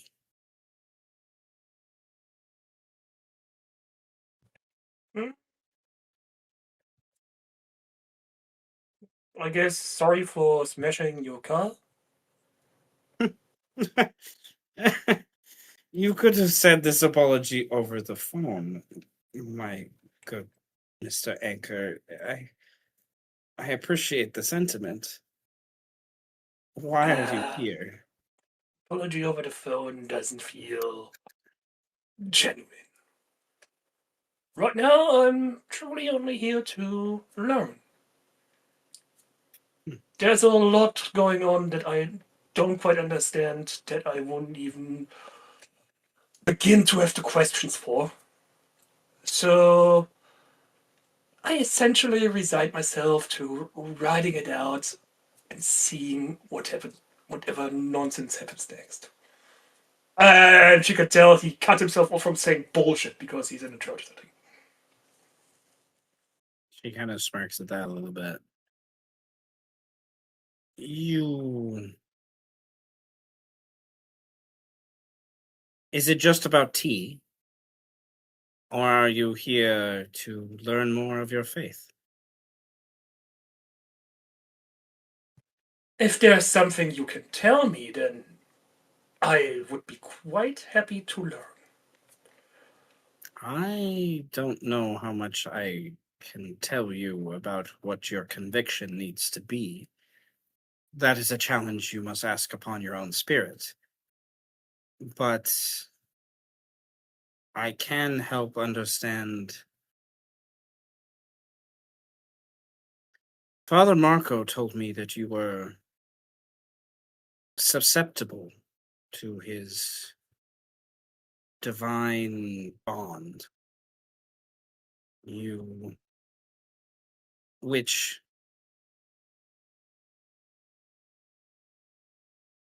should only occur if there is something. And she gets very nervous as she starts to talk to this and less eye contact.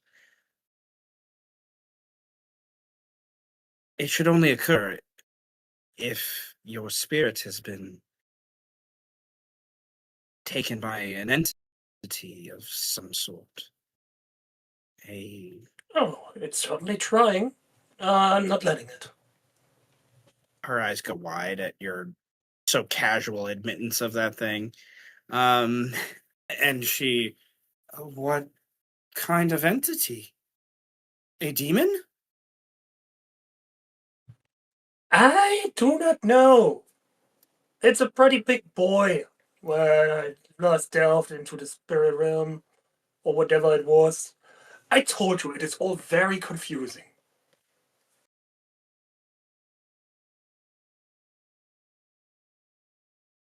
I I am confused, so I can understand why you were. Yes.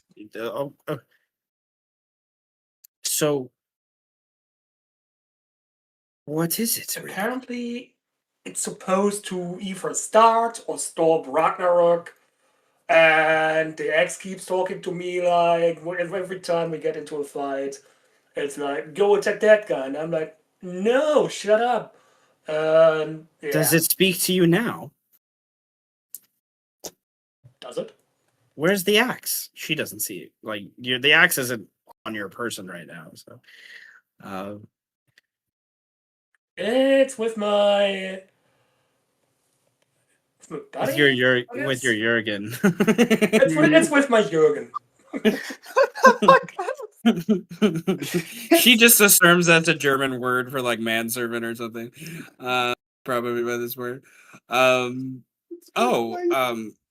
don't want to say manservant because he's black and we're in Oh. America and yeah. Oh. It's kind of wrong. Okay. Even if he calls himself dead. Well, I'm even more confused now, Mr. Anchor. So, Welcome to my world. let's go through this ceremony again. She awkwardly tries to change the subject, but she's overwhelmed by this whole idea. I would like you to roll a stability, willpower, or discipline focus check. As she stares at you, and as you go through this next thing, and you start to feel this pressure, if you will, as she stares at you. I have deja vu. No, it's nothing.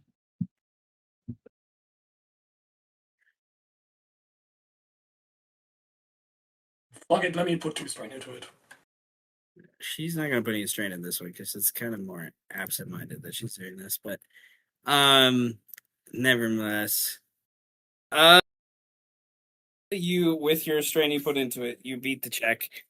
She realizes that you're able to resist, and your eyes like flash with the color, and she like starts or winces a little bit at that, and then she goes back to the tea ceremony and lets that ceremony kind of continue, and walks If you want through. to look into my soul, all you have to do is ask. I did not mean to. I just I needed to know it was there. I think. And the It's- swirling galaxy eyes aren't any indicator of that. Oh. She finally like realizes that's what's going on too, and it like sinks into her a little bit too. I goodness. She shakes her head like this doesn't make any sense to like where she's coming from, I think in that capacity. And you guys wrap up the tea ceremony, I think quietly to that end, and she turns to you at the end and says,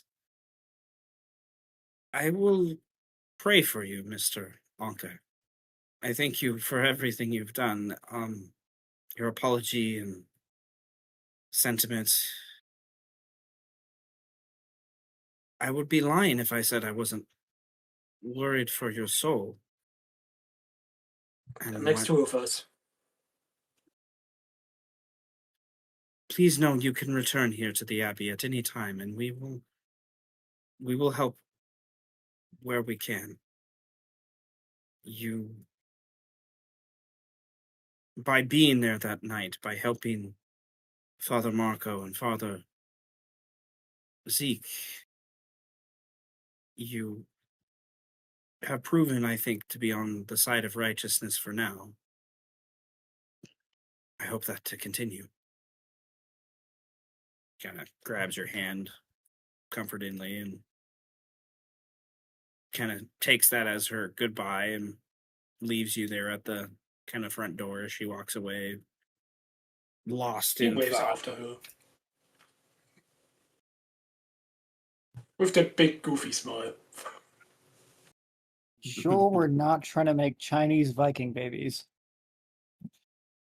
It's a slow burn, okay? Look, just because she's a Okay, nun, now she's a nun with a gun. I think we can push her limits. Mm, You're not wrong. my brain is goodness. That's awesome. That's hilarious. Okay, so Siegfried, is there anything else you would like to do?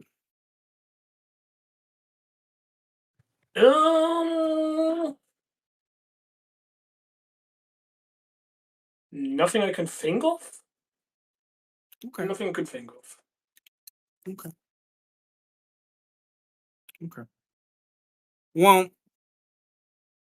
I think in interest of where we're at with time, then I want to end with a scene that kind of bridges us towards the party scene, I think.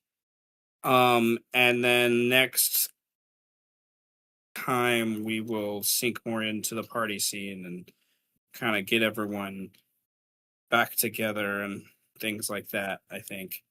But I think the scene I want to end with is related to Siegfried. In that Siegfried, after you spend your time partying and whatnot and going to the dive bars and doing the tea ceremony and getting lost and all that, I generally get the vibe that Jurgen is like hanging out at the hotel or something. And you're kind of letting him do his thing. You guys have had some tension recently with some of the choices and things that have happened. And it's kind of like you don't really need the axe with things that are going on right now. It's like, it's like safe with him, so to speak. And you're returning late, you know, the night of the tea ceremony after going to another dive bar and another grand performance that has left you adrenaline filled and, drunk and probably a little high at the same time from whatever that one person gave you. You, I, It's that one person. just that one person. Kind It's of the that idea. 80s. It's the 80s. Yeah. And I think it like it's one of those things where you're like half stumbling into the kitchen, going for like a snack as you come home before bed. And it takes you a moment to realize that Jurgen is in the room and he's nearby um the kitchen table, if you will. And it kind of looks like he's on the ground. You run over. He's unconscious. He looked like he fell out of the chair or something. And then you see two other things that draw your eye to it. His hand is like in an awkward position under him, and just the way it just doesn't look natural for it to lay that way. So you're like, why is his hand there? So you kind of like turn him over, and also to like put him on his side so he's breathing a little better. And you can see his hands kind of like crumpled up in a way, like not like where it's broken or shriveled or anything, not in that capacity. He's just like it's like he brought his hand really close to his chest to like protect his chest or something like that as he fell. But his other hand is like holding his hand to like brace him, so like that one hand doesn't hit him at the same time. He's like in a really awkward position. It's hard to describe for those things, but it's like he's laying on both of his hands and he was holding something there. And you see that his main dominant hand, his right hand, is like frozen in like a grip form. Like it's supposed to be holding like a broomstick or something. And it's like frozen, like ice around the idea. Siegfried, you're 90% sure Jurgen tried to do something with the axe, and the axe said no. He needs help. So you go to the phone, you call for aid, and it could be the party, it could be an ambulance, it could be Orpheus. Who calls for aid, and that will be one of the things we pick up on next time. Who you call for aid? Yeah, let's go to Orpheus. call aid Orpheus, which basically is you're trying to get a hold of Agent Holt, who is the medical examiner guy, and Agent Holt would basically say he'll be there as soon as he can, kind of thing. Just keep him breathing, all that other stuff, right? Hangs up, and you're waiting there impatiently. He's fine, but he's unconscious, and he's obviously hurt some way. There is the physical frozen and almost like freezer burn on his hand too, that looks really angry and nasty, but like that alone wouldn't be keeping him unconscious. Like that's the thing that's like you're not sure why he's not awake, for that thing. And I don't know if you have first aid. I don't have your sheet open. I have a beam first aid. Okay. So with the B in first aid, I think you would know that you would know I think you would start to give CPR, mouth-to-mouth stuff. Start to do some triage right for those things. He's like unconscious, and basically we'll pick up next time with the equivalent of like rolls to keep him from going fully unconscious, so to speak, right? Help with his up check is what it is for those things. I'm gonna have then- words with the next. Mhm. And they will be unkind. I know.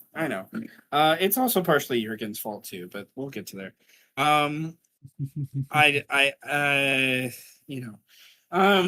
But sweet deal. You guys, so much good role play today. I really enjoyed. We took a little bit of 30 to 40 to some of you had an hour of time where we were like digging into things. So Some downtime.